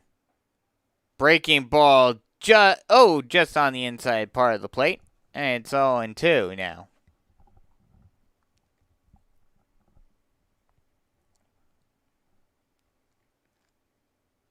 The 0-2. Breaking ball fouled off to the screen, and we'll do it all over again at 0-2. Clouds starting to cover the sun a little bit as the sun tries to peek out a little bit. As we head closer towards dusk, and the shades will come into play a little more as that ball is hit high out into straightaway center field. That'll get all the way to the wall. That'll score a run. That will be a stand-up RBI double for Trey Vance, and just like that, the Mallards are up 1-0. Vance just put a jolt into that one. It didn't sound like it was all that hard hit off the bat. And Bolstorff out in center just couldn't seem to find it. I think the sun might have given him some problems, and it dropped in right center field. So now runner on second still now with 2 away, but now with 1 run scored, as that pitch is grounded over to the shortstop on the first in time for the final out of the inning, but not before the Mallards get the first run on the board of the ball game. 1 run on 1 hit, no errors, and 1 left on base. After 1 full, it's 1-0 Mallards here on the Beach Collegiate Baseball League Network.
5, 6, 7 due up for the Lagoon to start off the top half of the second inning. It will be Bradley Goodyear who will lead it off for the Lagoon here at TicketReturn.com ballpark.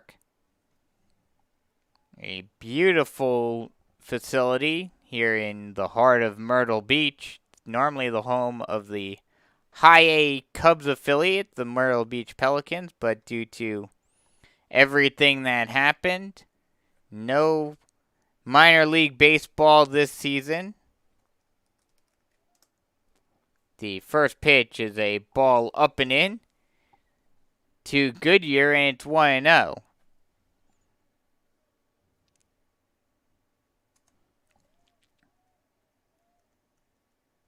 The 1-0 is a swung on and miss for strike 1.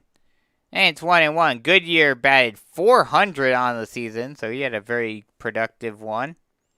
No home runs, 5 RBI, 6 runs. The pitch is a ball low and away, 2-1.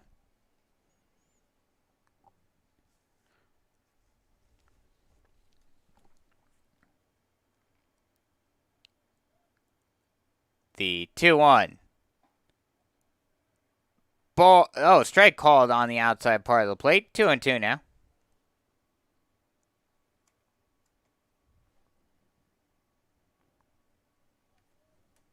The 2-2 swung on and missed. Actually, that was 3-1 pitch. Now it's a full count.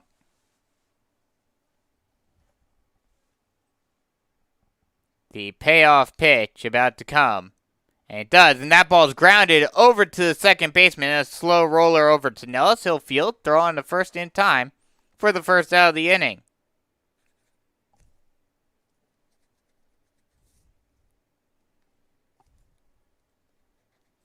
That'll bring up Matt Warrington.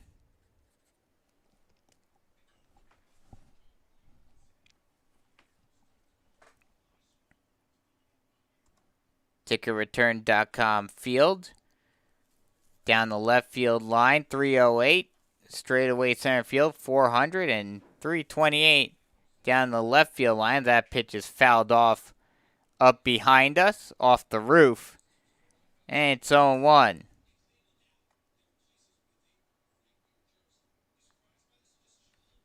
The 0-1.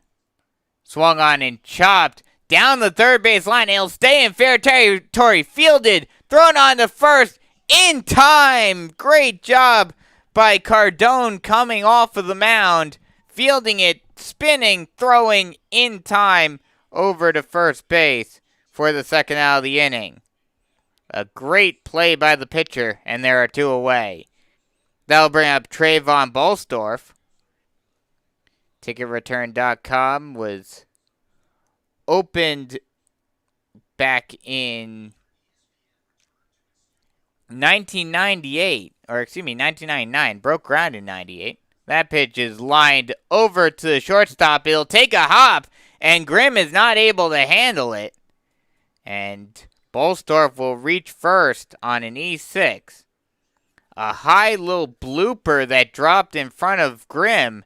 He tried to rush it because Bolstorff was gunning down the line, but just could not quite come up with it. Played it on that mid hop, or attempted to play it on the mid hop, and just could not handle it. And that puts a runner on first base with two away. The first pitch to Helly is a strike at the knees, and it's 0-1. And the catcher goes all the way over. I don't know what exactly is going on. The catcher I think his mask broke. The catcher's face mask broke, and he had to go run over to the dugout to get a new one. So he does, and we get set to continue.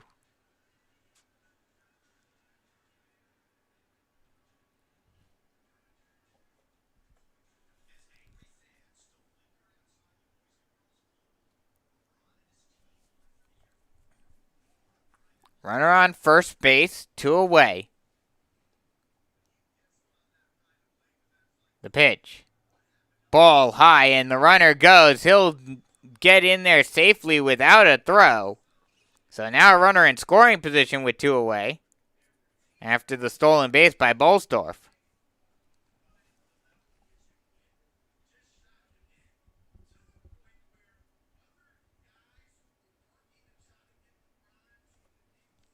The pitch is a ball in the dirt, a block by Robinson, keeping Bolstorff at second.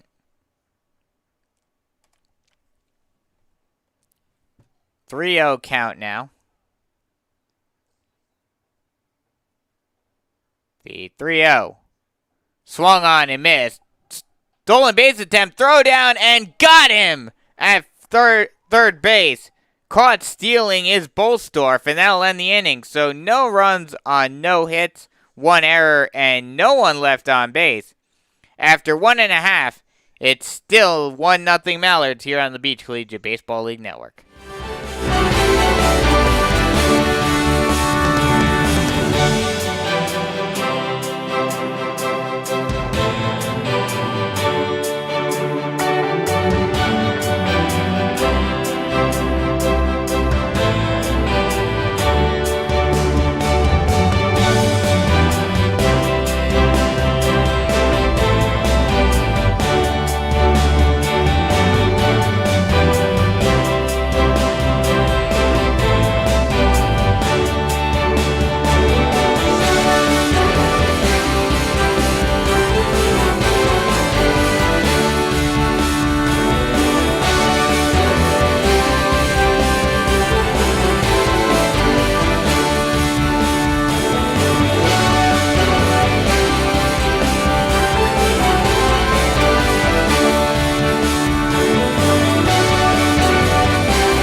6, 7, 8 due up for the Mallards as we head to the bottom of the second inning. It will be Wirt, Saffel, and Grimm due up. Carson Wirt steps in to lead off the bottom half of the second inning. Wirt batted .417 on the season with 2 home runs, 7 runs, and 11 RBI, so he can certainly put a jolt into one. That first pitch will not count as time was called, I believe. And now Wirt steps back in, and we get underway. The first pitch swung on and fouled off down the left field line, and it's 0-1.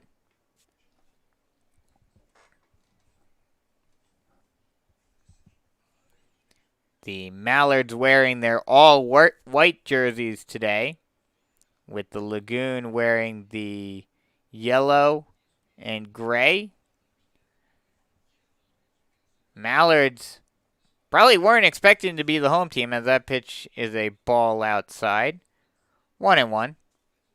The 1-1 swung on and hit out into right field. Ranging over and making the catch is Farmer for the first out of the inning. So 1 away now, and that'll bring up Zach Saffel. Mallards wearing their all whites. The Lagoon wearing their yellow jerseys with the gray pants. Mallards probably weren't expecting to be the home team. Lagoon pulled off a big upset in the earlier game, beating the number 2 seed in my favorite to win the whole thing, the Rolling Stars. That ball is hit right back up the middle, and therefore a single. And there's runner on first base now with 1 away. That'll bring up Sammy Grimm.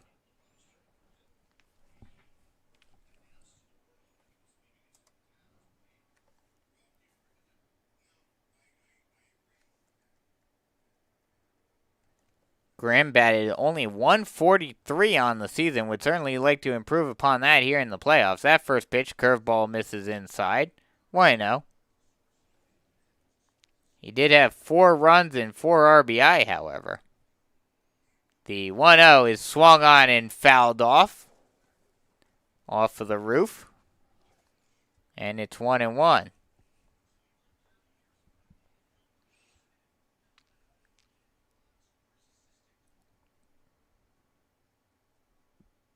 The 1-1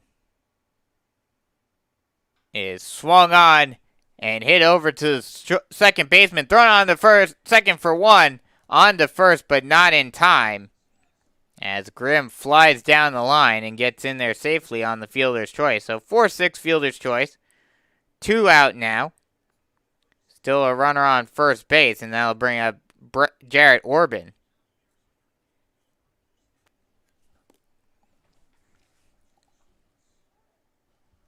A pickoff throw over to first base, keeping Grimm close to first. Orban on the season batted .222 with 2 RBI, 1 run. That first pitch is a called strike, and it's 0-1.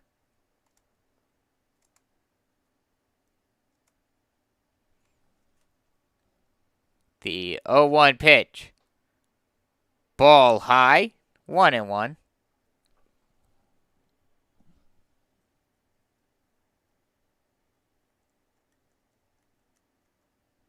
The 1-1 is a ball low. 2-1 now.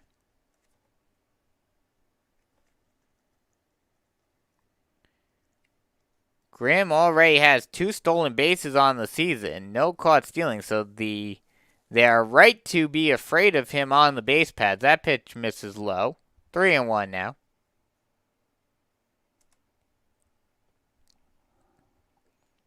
The 3-1 offering.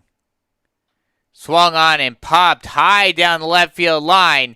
That'll be in fair territory. The left fielder, Helly, will come over and make the catch for the final out of the inning. So no runs on 1 hit, no errors, and 1 left on base. After 2 full, it's still 1-0 Mallards here on the Beach Collegiate Baseball League Network.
Bottom of the order, 8, 9, 10 due up for the Lagoon as we head to the top half of the third inning. It will be Helly, Hilsman, and Farmer due up. And they will face off against Brian Cardone in his third inning of work. The first pitch is a ball low and away. 1-0 count to Helly. Cardone, this is his fourth start of the season. Well, first start of the playoffs. He had 3 starts in the season. The 1-0 is popped high over to second base in shallow right center. The second baseman Nellis will make the catch. And there's one away. That'll bring up Chad Hilsman. Like I mentioned, Cardone, he had 3 starts, had a 2-0 record, 1.87 ERA, and a .93 whip. He had a very good season. That pitches a ball in the dirt, and it's 1-0 to Hilsman. Had 23 strikeouts and only 8 walks. And he was among the leaders in whip with that .93 as that pitches the ball outside, 2-0. He was 4th in the league in whip with the .90 and was 2nd in the league in strikeouts with his 23 behind only Scott.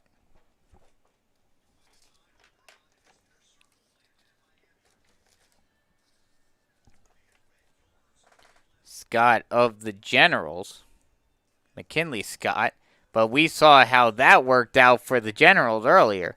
That pitch misses low, and there's a walk. So runner on first base now with 1 away. That'll bring up the number 10 here, Justin Farmer.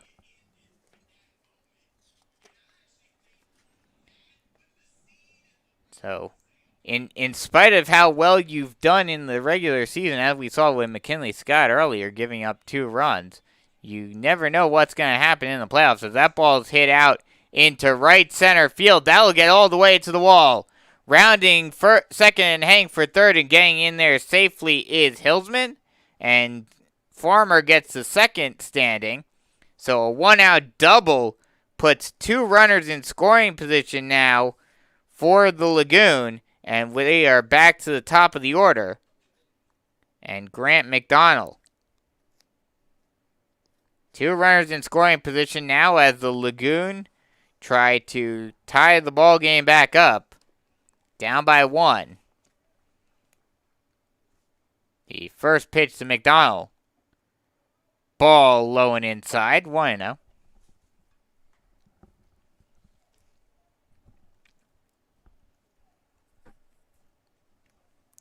The 1-0 pitch. Ball outside. 2-0. McDonald started off the game for the Lagoon with a strikeout looking.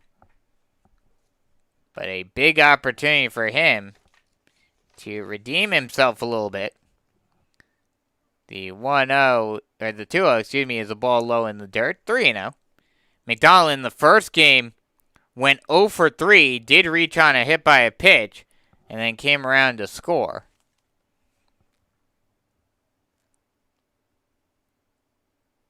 The 3-0, ball up and away, and there's a walk. 4-pitch walk to McDonald, and now the bases are loaded. And that'll bring up Wyatt Biatini, who is also 0 for 1. He struck out swinging in the first inning. Biatini in the first game of the day for the Lagoon, though, he went 1 for 3. Reached on a hit by a pitch and then came around to score as the catcher Robinson goes out to speak with Cardone. Just try to calm him down and make sure that he's got this under control with bases loaded and only 1 away. Big opportunity for the Lagoon to either tie it up or take the lead. Actually, the pitching coach also came out. So that's the 1 mound visit for the inning for the Mallards. as the sun is blocked by some clouds and gives some nice needed shade down on that hot field. The pitch, strike at the knees, and it's 0-1.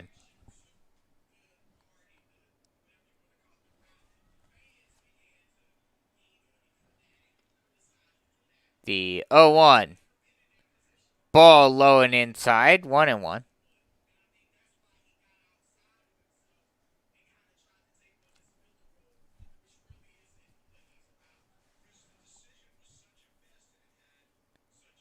The 1-1. Ball inside, 2-1.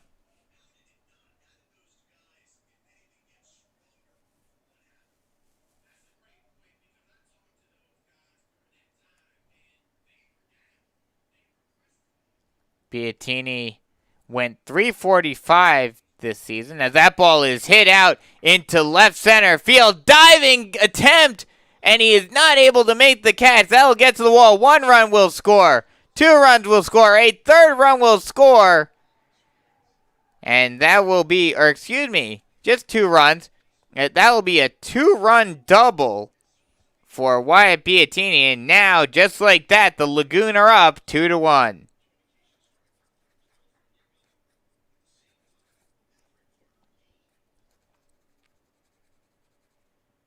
That 2-run double drives in Hillsman and Farmer. And McDonald goes to 3rd on the double as that pitch is a ball low and inside. 1-0 to Norcia, who's 1 for 1 today. He has a single already. The only reason why McDonald didn't score on that one is because he had to hold up to make sure that it wasn't caught. Fletcher made a great attempt on it, but just could not quite come up with it on the diving attempt. That pitch misses outside. 1-1.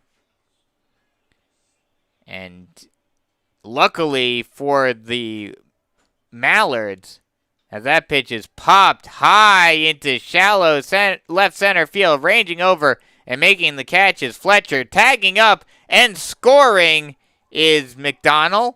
And now it's a 3-1 ball game as Beattini moves up to 3rd. So a sacrifice fly for Norcia, and now it's a 3-1 ball game.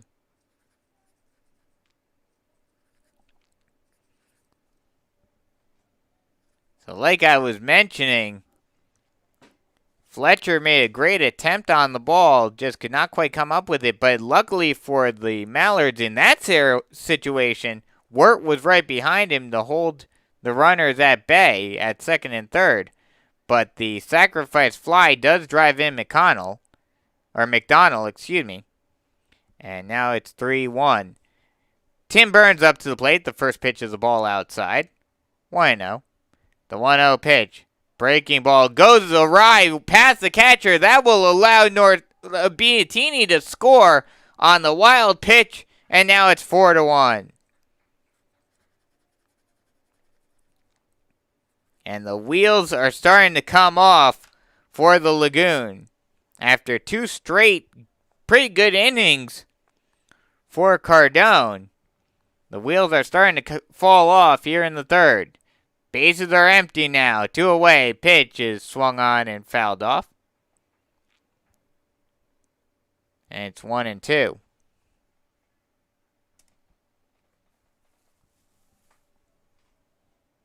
2-1 count. The pitch. Swung on and chopped foul. And we'll do it all over again at 2-2. Some shadows finally coming onto the field as we quickly approach dusk at 6:20 here in South Carolina. The 2-2 swung on and missed. It will go in the dirt. Throw on to first in time for the final out of the inning, but not before the Lagoon put a 4 spot on the board and take the lead. 4 runs on 2 hits, no errors, and no one left on base. After 2.5, it's 4-1 Lagoon here on the Beach Collegiate Baseball League Network.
10-1 2 due up in the bottom half of the third inning as the Mallards try to come back after giving up 4 in the last half inning. Now a 4-1 ball game, 3-run deficit for the Mallards to contend with, as they will face Colby Gordon in his third inning of work. That first pitch is grounded over to the shortstop Warrington, thrown on to first in time for the first out of the inning. So 1 pitch, 1 out for the Mallards, and that'll bring up Caden Ellis.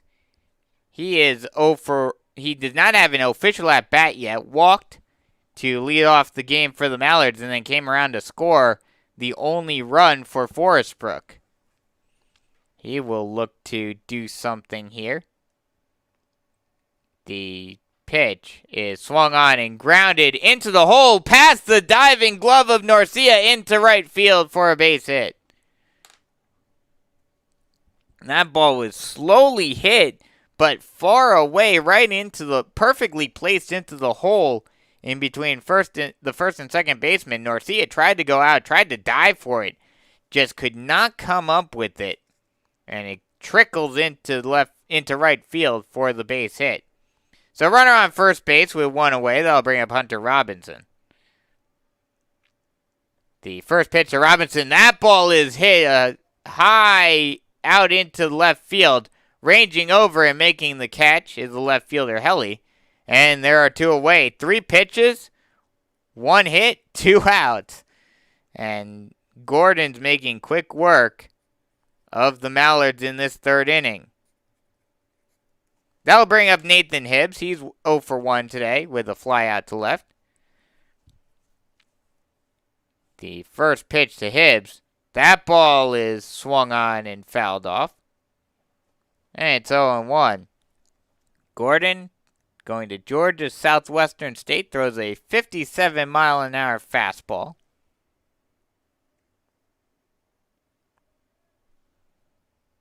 The 0-1 pitch.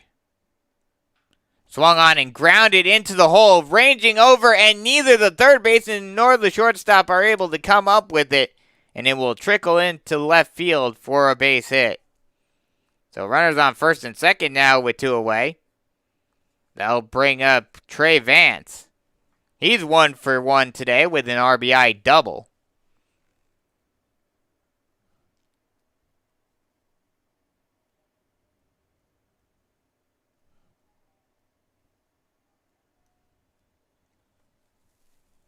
The first pitch to Vance is swung on and fouled off. And it's 0-1.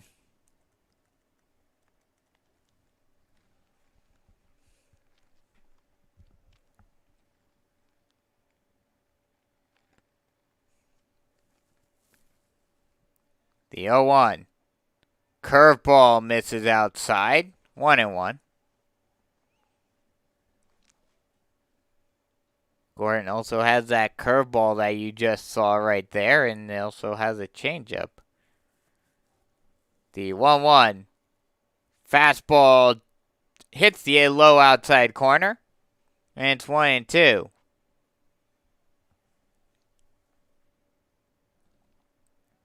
Big opportunity for the Mallards. They would really like to get some runs in, as that pitch is a curveball that misses well low and away. 2-2 now.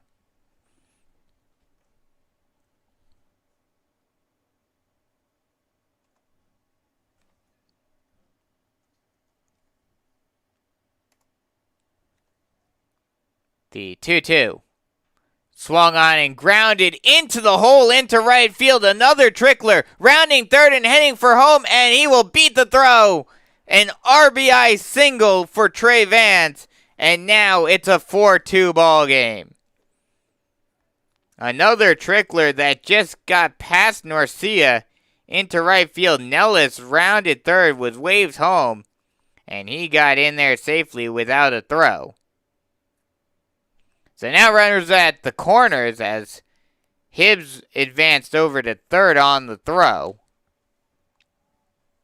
The throw was well late home.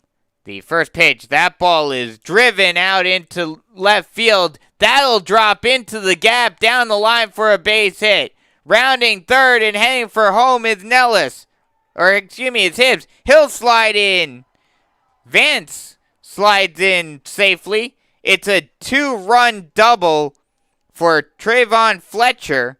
And just like that, it's now tied back up at 4. Huge hit by Fletcher. He just took that one. The righty Fletcher just ripped that one right down the line. Over the third base bag into left field, into that shallow left field. But it had enough power to get both runners in. That ball is ripped down the right field line now. That'll get into the gap. Rounding third and heading for home and scoring is Fletcher for the go-ahead run. An RBI double for Wirt. And now the Mallards have a 5-4 lead.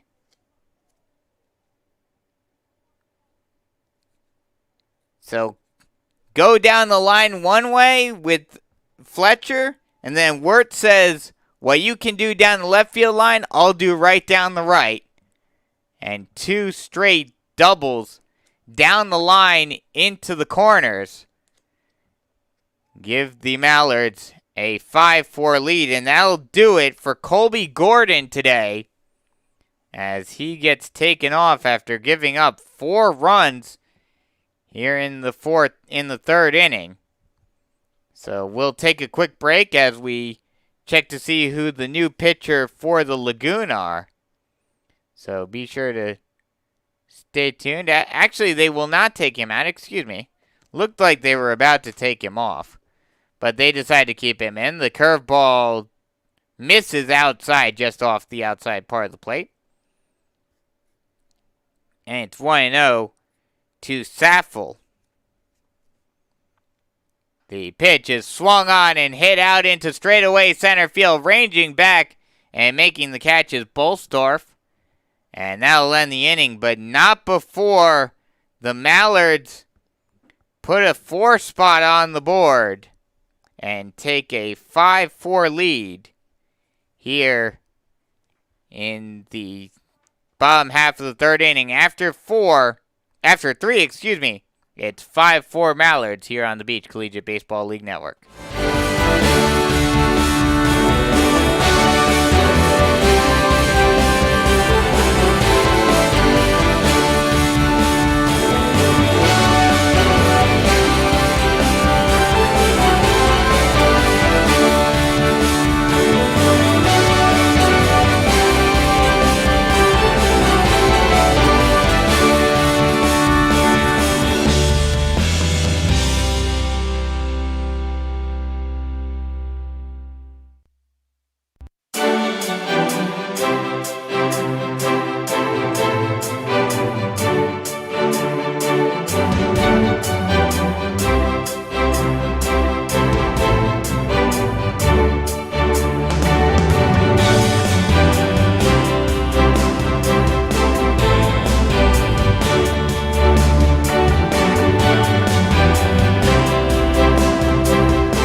Two straight 4-run half innings for each team brings us to the top half of the fourth inning, and the 5, 6, 7 hitters due up for the Lagoon as they try to retake the lead again. Put a 4 spot on the board. Looked like they were in control, but then the Mallards come right back in the bottom half and put a 4 spot of their own up. So 5-4 ball game here. Mallards retake the lead. The first pitch, slider drops in on the low inside corner, and it's 0-1 to Goodyear. The 0-1 pitch, ball outside, 1-0 to Goodyear. Goodyear 0-for-1 today, led off the second inning with a ground out to the second baseman. The 1-1 ball in the dirt, 2-1.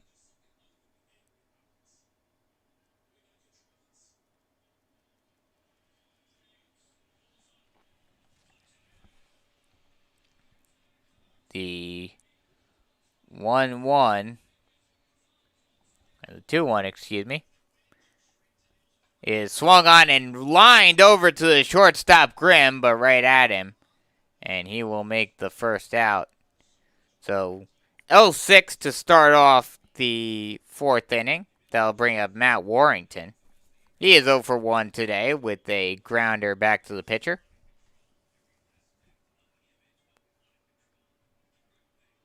The first pitch to Warrington is swung on and fouled off for strike 1. And it's 0-1.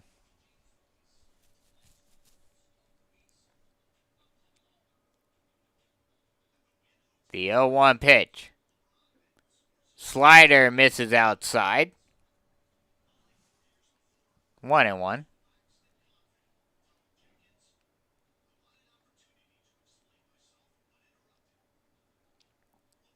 The 1-1.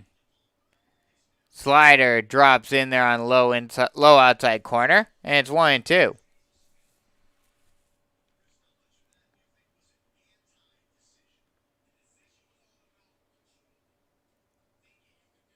The 1-2. Fastball swung on and missed down in the zone for strike 3, and there are 2 away. That'll bring out Trayvon Bolstorff. He reached on an error by the shortstop in the 2nd inning. Stole 2nd, but then tried to steal 3rd and was caught stealing to end the inning.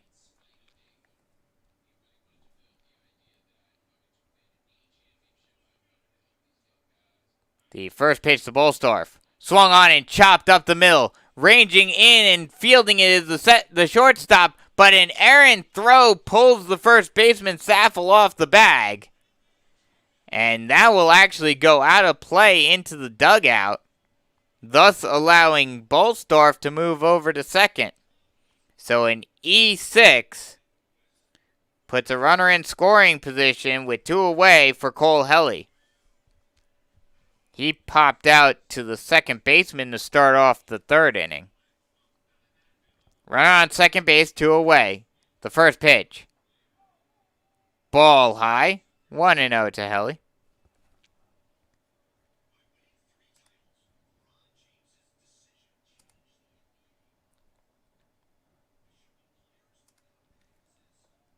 The 1-0.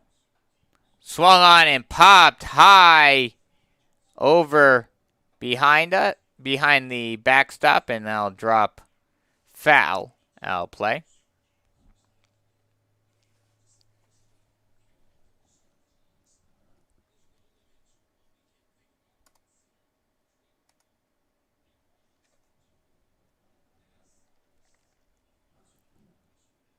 The 1-1.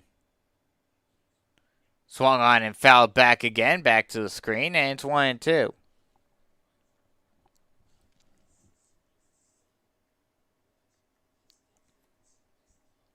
Cole Helly batting .600 with runners in scoring position, so he's been very productive. Would like to continue that productivity in this one in the playoffs. The pitch. Swung on and hit over to the first base dugout. Foul.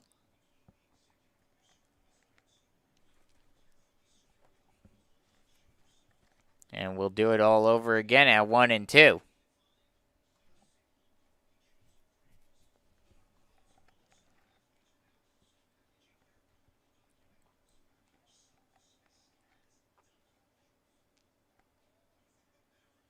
The 1-2. Swung on and chopped right up the middle, right back to the pitcher. He'll flip it over to first for the final out of the inning. So no runs on no hits, 1 error, and 1 left on base. After 3.5, it's still 5-4 Mallards here on the Beach Collegiate Baseball League Network.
Bottom of the order due up for the Mallards, 8, 9, 10 in the bottom half of the fourth inning as Sammy Grimm steps in. He is 0 for 1. He reached on a fielder's choice back in the second inning. The first pitch swung on and chopped over to the second baseman, fielded by Norcia, thrown on to first in time for the first out of the inning. So 1 pitch, 1 out for Gordon here in the fourth inning. That'll bring up the number 9 here, Jarrett Orban. He's 0 for 1. He flew out to left to end the second inning.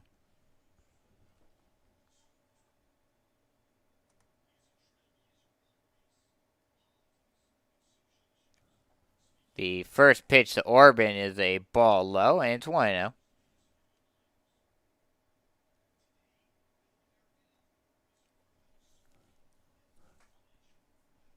The 1-0 is a ball low, 2-0.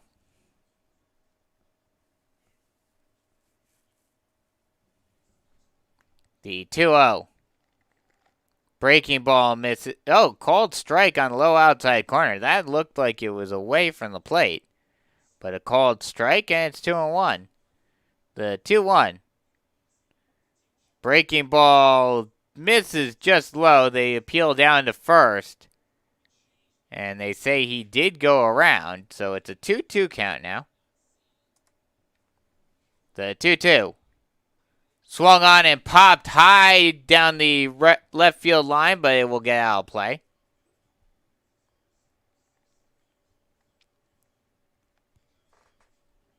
Into the seats over on the third base side. We'll do it all over again at 1-2.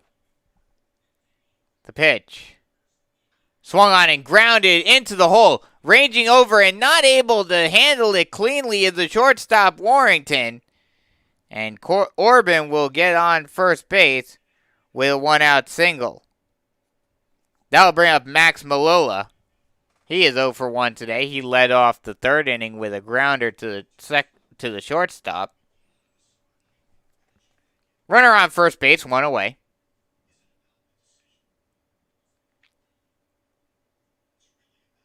The first pitch to Malula. Breaking ball misses in. And it's 1-0.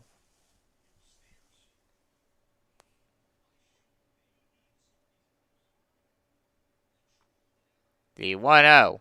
Swung on and popped high into shallow center field. Ranging in and making the catch is the center fielder Bolstorff. And there's the second out of the inning. 2 away now, and we head back to the top of the order for Caden Ellis, who has had a great day at the plate thus far today. Walked and singled on both times. Came around to score. So he already has 2 runs to his name. He would like to add potentially an RBI here. The first pitch. Curveball just misses inside. And it's 1-0.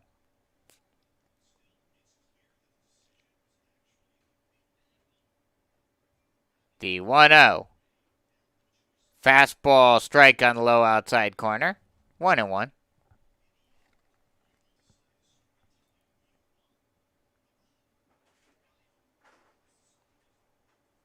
The 1-1 fouled back to the screen. 1-2 now.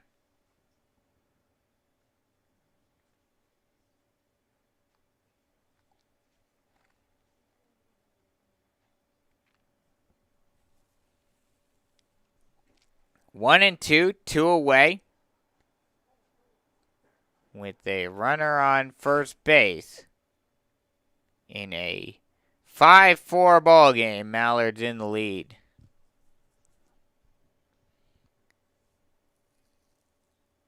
The pitch. Swung on and hit over the head of the third baseman, McDonald, into left field. It will not be hit hard enough to allow Orban to move on from second. But now runners on first and second with 2 away. That'll bring up Hunter Robinson. That ball was launched over the head of McDonald into left field. Robinson is 0 for 2 today.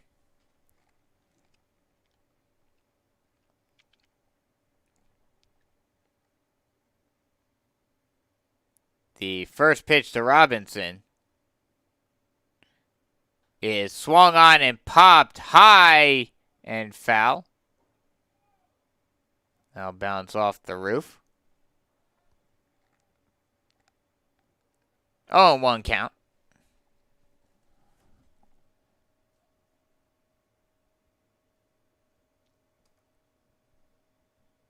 The 0-1 pitch. Swung on and hit out into left field. Fielded by the left fielder, and a strong throw keeps Orban at third. So another hard hit ball into left field. But with Helly's arm, Orban is held at third. So bases are loaded now with 2 away. And that'll bring up the number 3 hitter, Nathan Hibbs, who has already had a single and a run scored, 1 for 2 today. The first pitch to Hibbs is a ball on the low outside corner, and it's 1-0.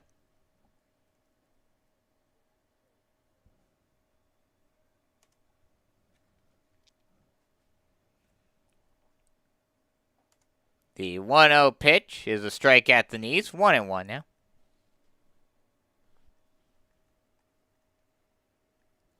Nathan Hibbs batting .500 with runners in scoring position on the season. As that curveball drops in on the low inside corner, 1-2 now. And this is probably the biggest at-bat of his season here in the playoffs. The pitch. Ball outside, 2-2.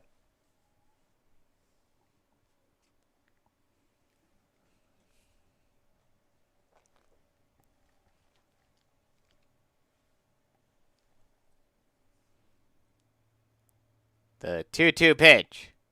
Breaking ball swung on and missed for strike 3. And there are... Yeah, that's what I thought. The catcher started throwing around the horn thinking it was only out 2. But that is the third out. So the Mallards strand the bases loaded. No runs on 3 hits. No errors. And the bases are left stranded as we head to the top of the 5th inning.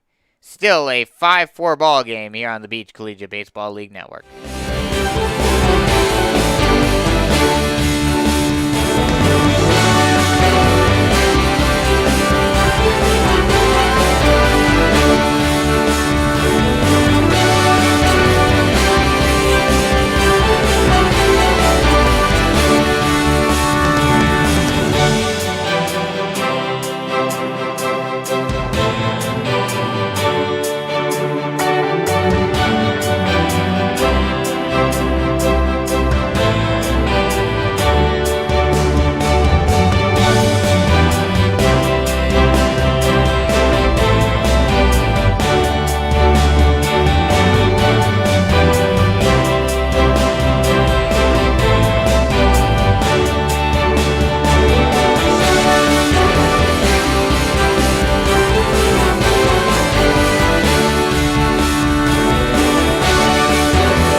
Nine 10-1 due up for the Lagoon in the top half of the 5th inning.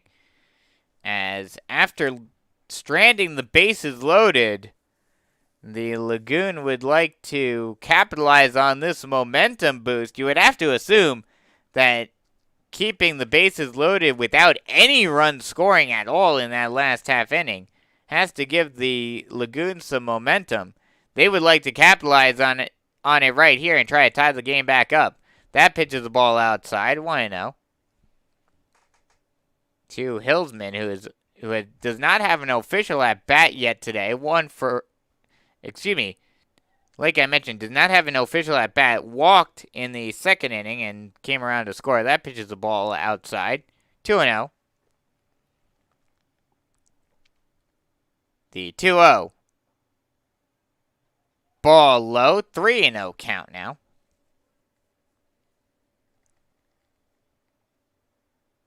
Working very quickly is Cardone. The pitch. Ball high, and a 4-pitch walk for Hillsman puts him on first base to lead off the 5th inning. Justin Farmer now up. He doubled in the 3rd inning and eventually came around to score.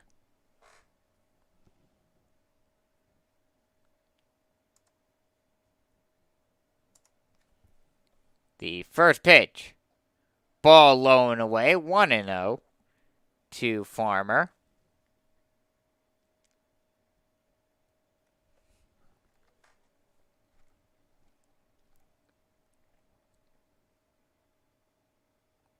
The 1-0.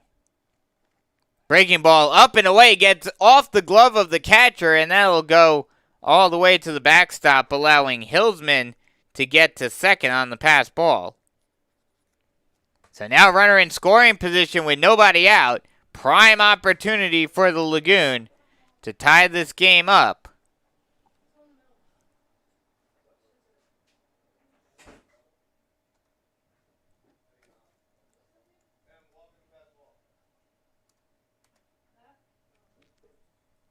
The 1-0. Ball outside. 2-0.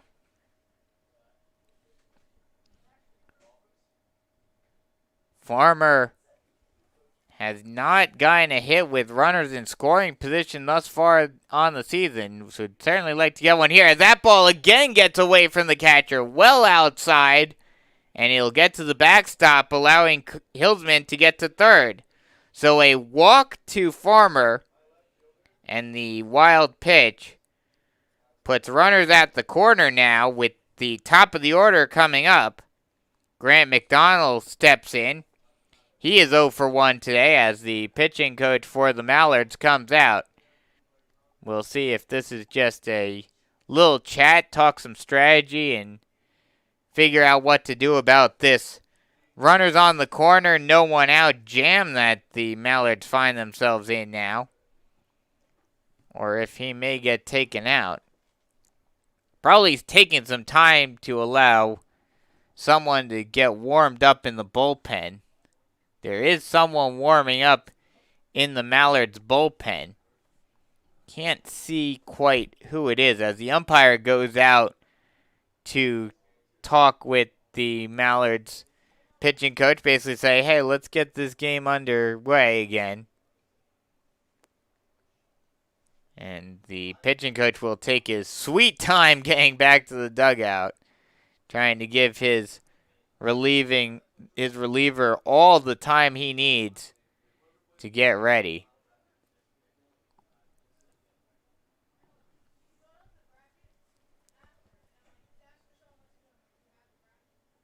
The pitch. Ball low. And it's a 1-0 count to McDonald.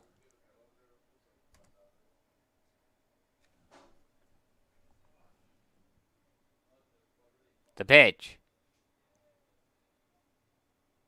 Ball low again. 3-0 count now. Or 2-0 count, excuse me.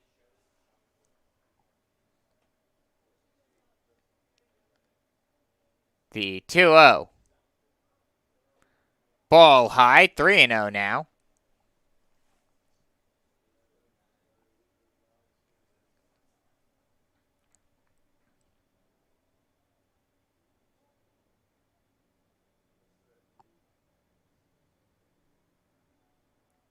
The 3-0. Ball inside. And he walks, and now the bases are loaded with still no one away. That'll bring up Wyatt Biattini.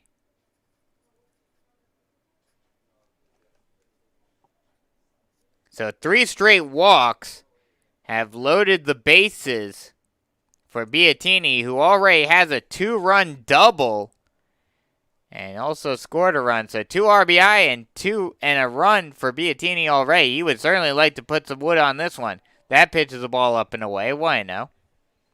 He would certainly like to drive in a few more with a hit right here. But he wouldn't mind taking a walk as well. That would drive in a run in the process. That pitch is a ball low and away. 2-0.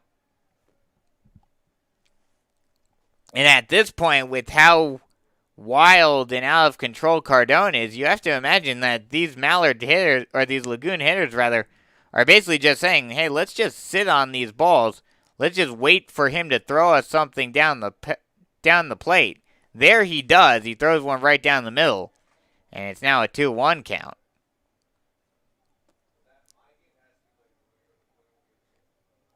Bases are loaded. No one out. Lagoon trying to retake the lead. That pitch is a ball up and away. 3-1 count now.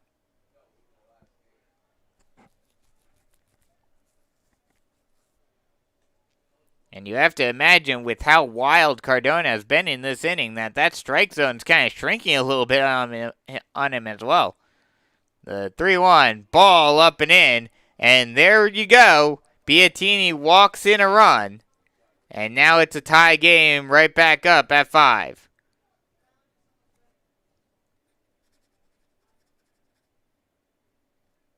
So still bases loaded, and they'll take the ball from Cardone and bring in a reliever. So the rest of those base runners are still his responsibility, but he will not have to pitch to any more batters, as we'll take a quick break and get you the number of the new pitcher for the Mallards here in the 5th inning in a tie ball game, 5-5 here on the Beach Collegiate Baseball League Network.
New pitcher on the mound for the Mallards is Jake Mawsey.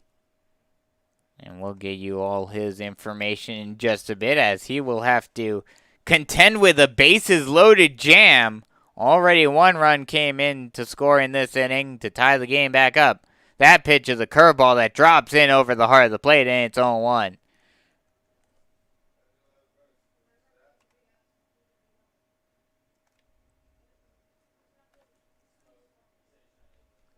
The 0-1 is fouled off, and it's quickly 0-2.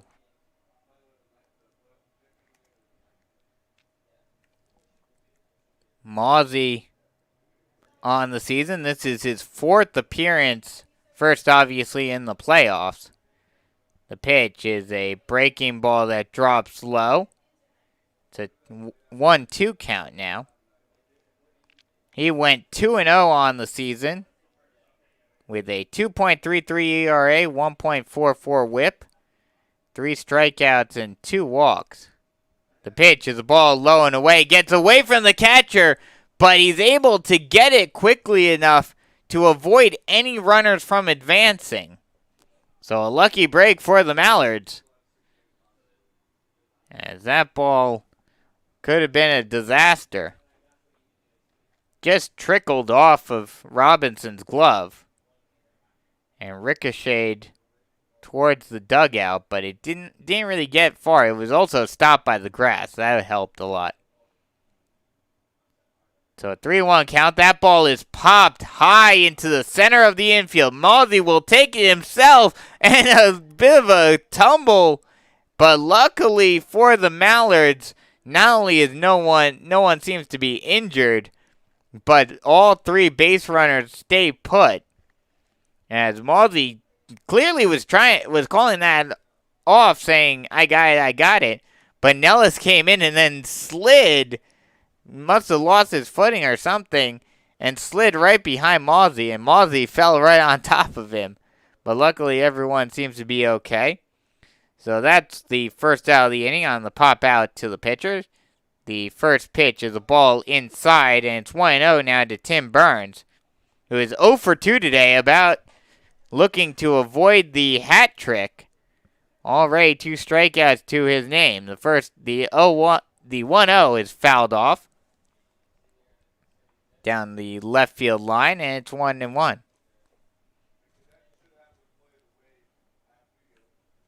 Bases are loaded, 1 away. Big moment in this one, as it is once again a tied ball game. All squared away at 5. That pitch is a ball low and away, or swung on and missed. Excuse me, and it's a 1-2 count now.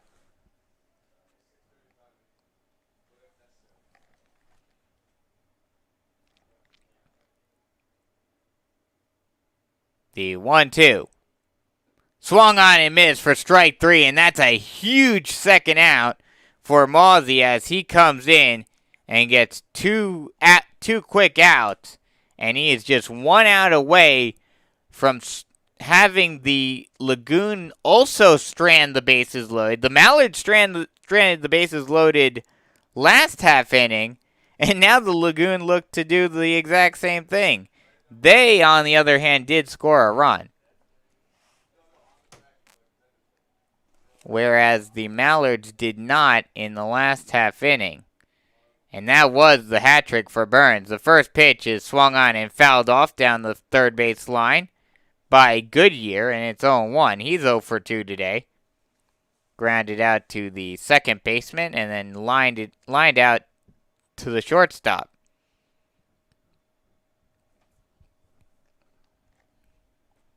The 0-1. Swung on and missed for strike 2. And it's 0-2.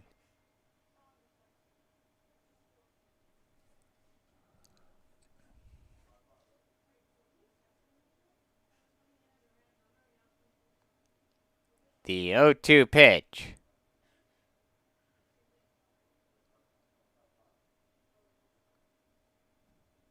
is a ball low and away in the dirt.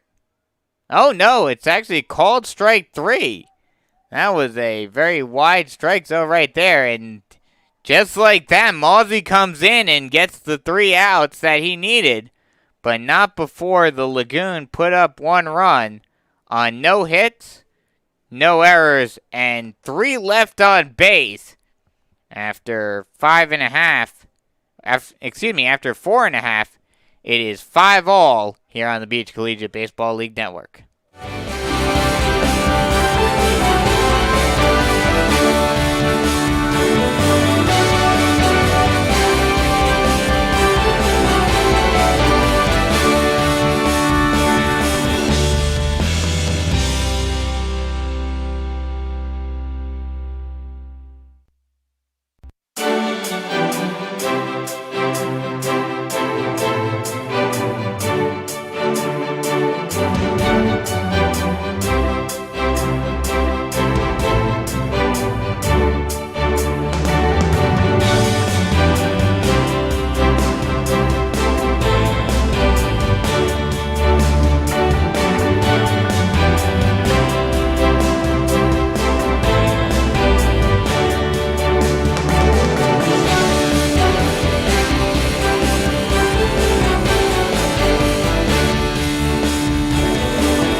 Middle of the order due up for the Mallards in the bottom half of the 5th inning. It will be Vance, Fletcher, and Wirt due up as they will face Colby Gordon in his 5th inning of work. 5-all ball game as the Mallards were able to put one on the board in the top half. That pitch is a strike called. Curveball that drops into the heart of the zone, and it's 0-1. The 0-1 swung on and hit out into straightaway left field. That will carry, and that'll say so long, see ya. A solo shot for Trey Vance, and just like that, the Lagoon retake the lead. It's now 6-5.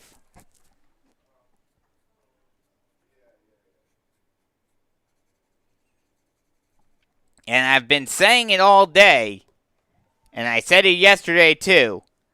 One of these righties gets some good wood on that ball, and they can hit it into that short porch out in left field. And that's what Vance did right there. Put a jolt into that one, and he's had a great day at the plate. That's his 3rd hit, 2nd RBI, and 2nd run. First pitch is a called strike at the knee to Trayvon Fletcher. And it's 0-1. So after all the excitement, we get back to baseball. 6-5 now, Mallards in the lead. That pitch is swung on and fouled off. 0-2 now. Fletcher 1 for 2 with a 2-run double and also a run scored.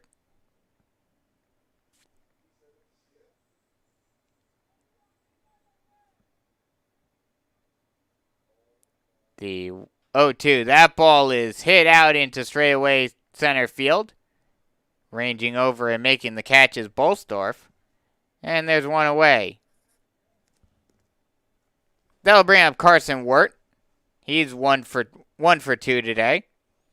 A double and an RBI.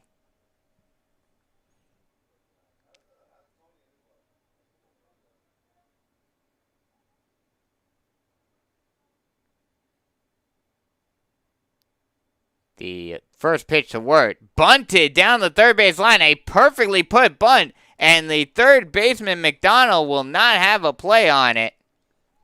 A bunt single for Wirt. And now with one out, a runner on first base. That'll bring up Zach Saffel. He's 1 for 2 today.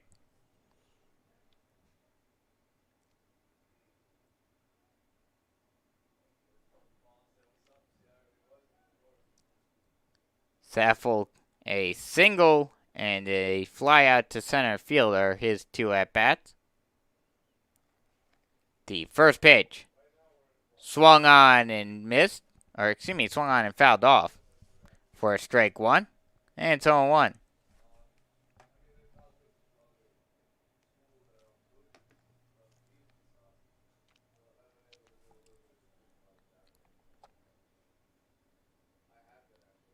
The 0-1. Ball outside. Stolen base attempt. Throw down. And just in time. Great throw by Goodyear down the second. And they get Wirt at second base. 2 away now.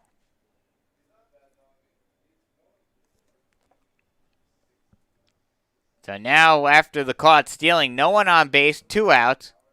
Saffel still at the plate. The pitch. Swung on and fouled off. And it's now 0-2.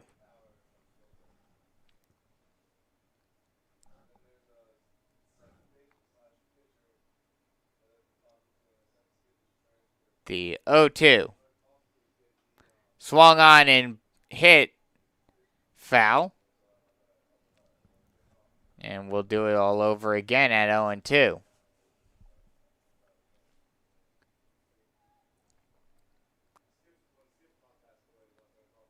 The 0-2. Swung on and hit over to the up in the right side of the infield. The first baseman Burns will come in and make the catch for the final out of the inning. But not before Trey Vance puts a charge into the leadoff home run and gives the Mallards, gives the Mallards a 6-5 lead once again. So as we head to the top of the 6th inning, it's 6-5 Mallards here on the Beach Collegiate Baseball League Network.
6-7-8 due up for the Lagoon as we head to the top of the 6th inning. It will be Warrington, Bolstorff, and Helly.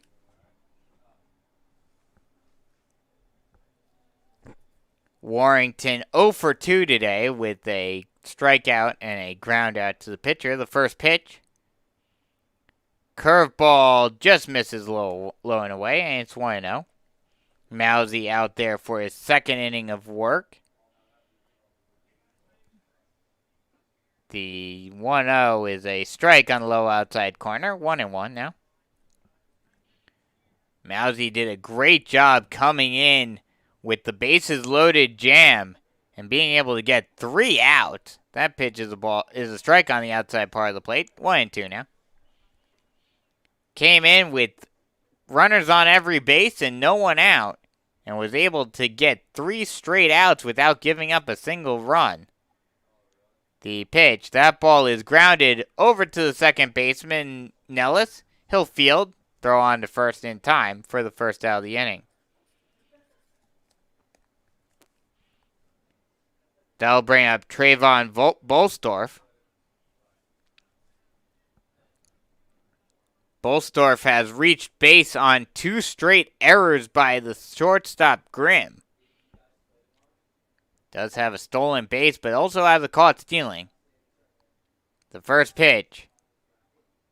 Ball outside, 1-0. He was squaring around to bunt, but then pulled it back, and Hibbs was charging hard, about to grab that bunt if it was laid down.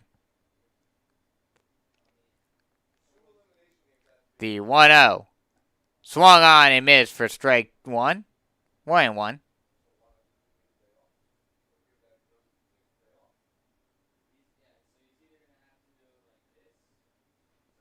As the shadows, as we head towards dusk, are completely enveloping both the pitcher and the hitter. So no advantage there as that pitches the ball up and away. 2-1. No advantage, but there are some places that are in sun, while the infield, the majority of the infield is in shade. And that may play an impact on some balls, especially out in right field. The pitch.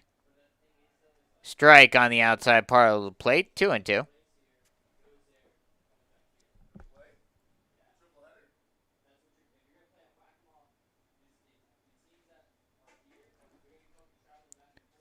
The pitch is swung on and chopped over to the second baseman.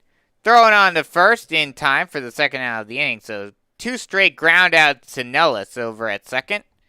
And there are 2 away. That'll bring up Cole Helly. He's 0 for 2.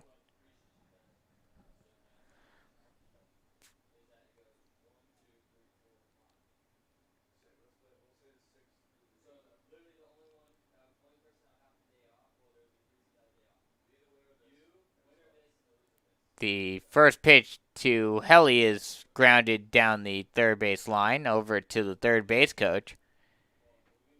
And it's 0-1.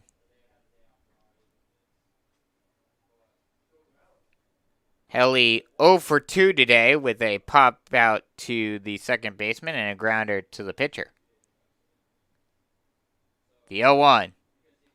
Swung on and popped high into the center of the infield on the left side. The shortstop Grimm will field it and make the catch for the final out of the inning. So no runs, no hits, no errors, no one left on base. And after 5.5, it's still 6-5 Mallards here on the Beach Collegiate Baseball League Network.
Bottom of the order due up for the Mallards, 8, 9, 10. Sammy Grimm steps in. He's 0 for 2 today. Reached on a fielder's choice as he hits one out into straightaway center field, but right at the center fielder Bolstorff for the first out of the inning.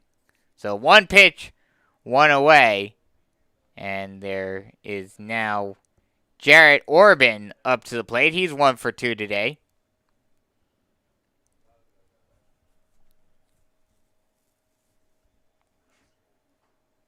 The first pitch to Orban is a ball low, 1-0.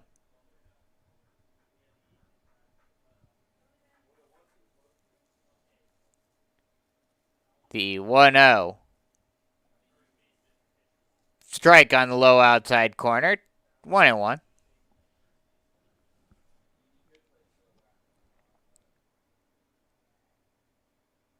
The 1-1.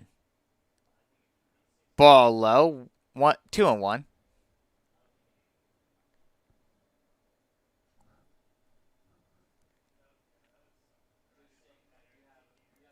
The 2-1. Swung on and lofted out into right center field. Ranging over and making the catch is Bolstorff for the second out of the inning. So 2 straight flyouts to Bolstorff out in center. And that'll bring up the number 10 hitter, Max Malilla. He's 0 for 2 today. Fly out and ground out.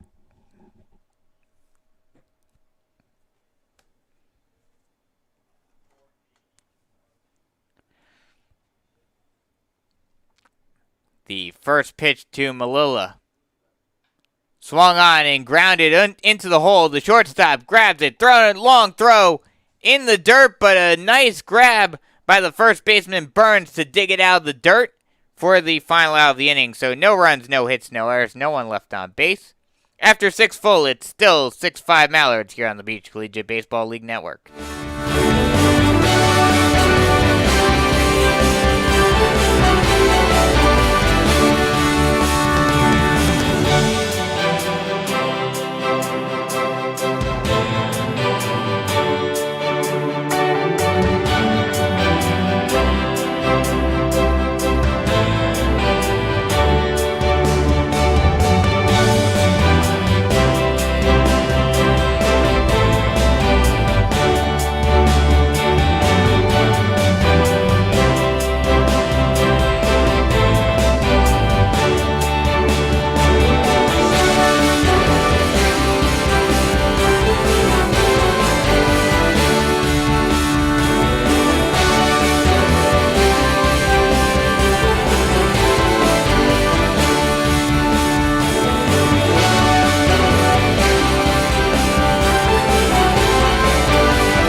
9-10-1 due up for the Lagoon as they are down to their final inning, final opportunity to try to tie this ball game back up. Down by 1, 6-5. Mallard's in the lead. It will be Hillsman stepping in. He does not have an official at bat today, has reached base on a walk twice, and both times has come around to score. The first pitch is a strike on the outside part of the plate, and it's 0-1 to Hillsman. The 0-1. Curveball drops in at the knees, and it's 0-2. Good work by Mousy in his third inning of work. He has been very effective, has still yet to give up a hit. The 0-2. Curveball fouled off, and we'll do it all over again at 0-2.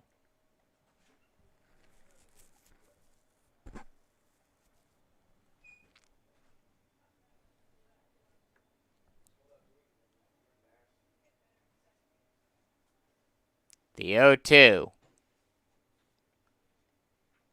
Swung on and missed for strike 3, and there's one away.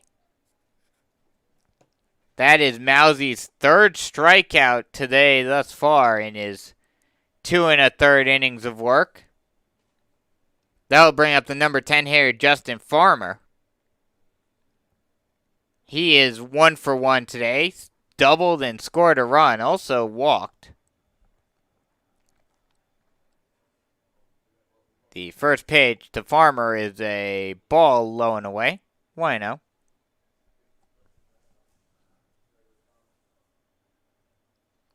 The 1-0. Swung on and missed for strike 1, and it's a 1-1 count.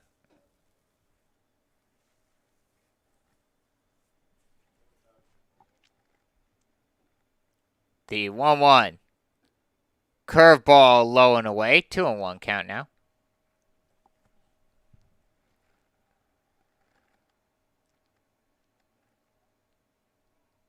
Steps off now.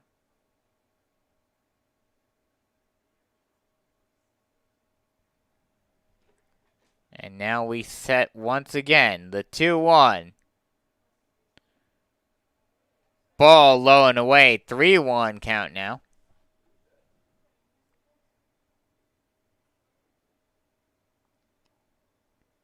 The 3-1. Fastball line down the left field line. That'll drop in fair. And rounding first, chugging towards second. Throw in there. And he will be gunned out at second base for the second out of the inning. Great throw by Wirt, who has been absolutely outstanding throughout the season out in left field. He makes another web gem out in left with a strong cannon arm of a throw to get Farmer at second base. So 2 away now. And that'll bring up the leadoff hitter, Grant McDonald. Last chance for the Lagoon. That ball is dribbled down the third base line, but will roll foul.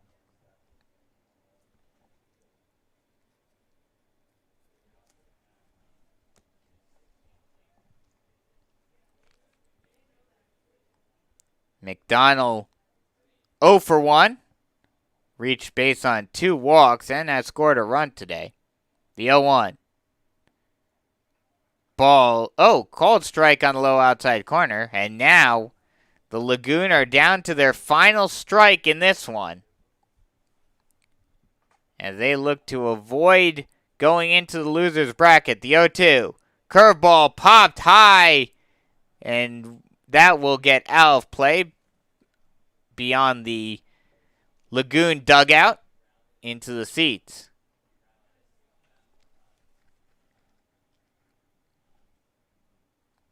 Oh, 2 count still.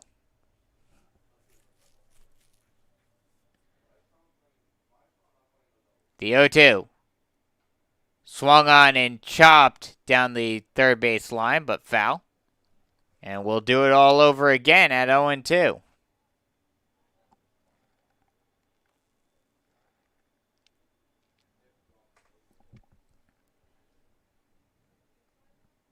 Mousy got some help from his defense with the last at-bat. That pitch is a ball inside and it plunks him. So the Lagoon are still alive as the hit by a pitch gives them a runner on first base with 2 away now. And that'll bring up Wyatt Biatini. He is 1 for 2 today with 3 RBI. Had a 2-run double in the 3rd inning. And then drove in a run with a walk to knock Cardone out of the game in the 5th. The pitch. Strike on the low outside corner, and it's 0-1.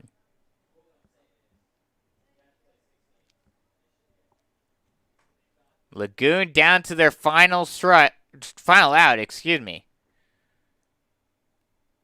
That ball is chopped over to the second baseman, thrown on to first in time, and that'll do it.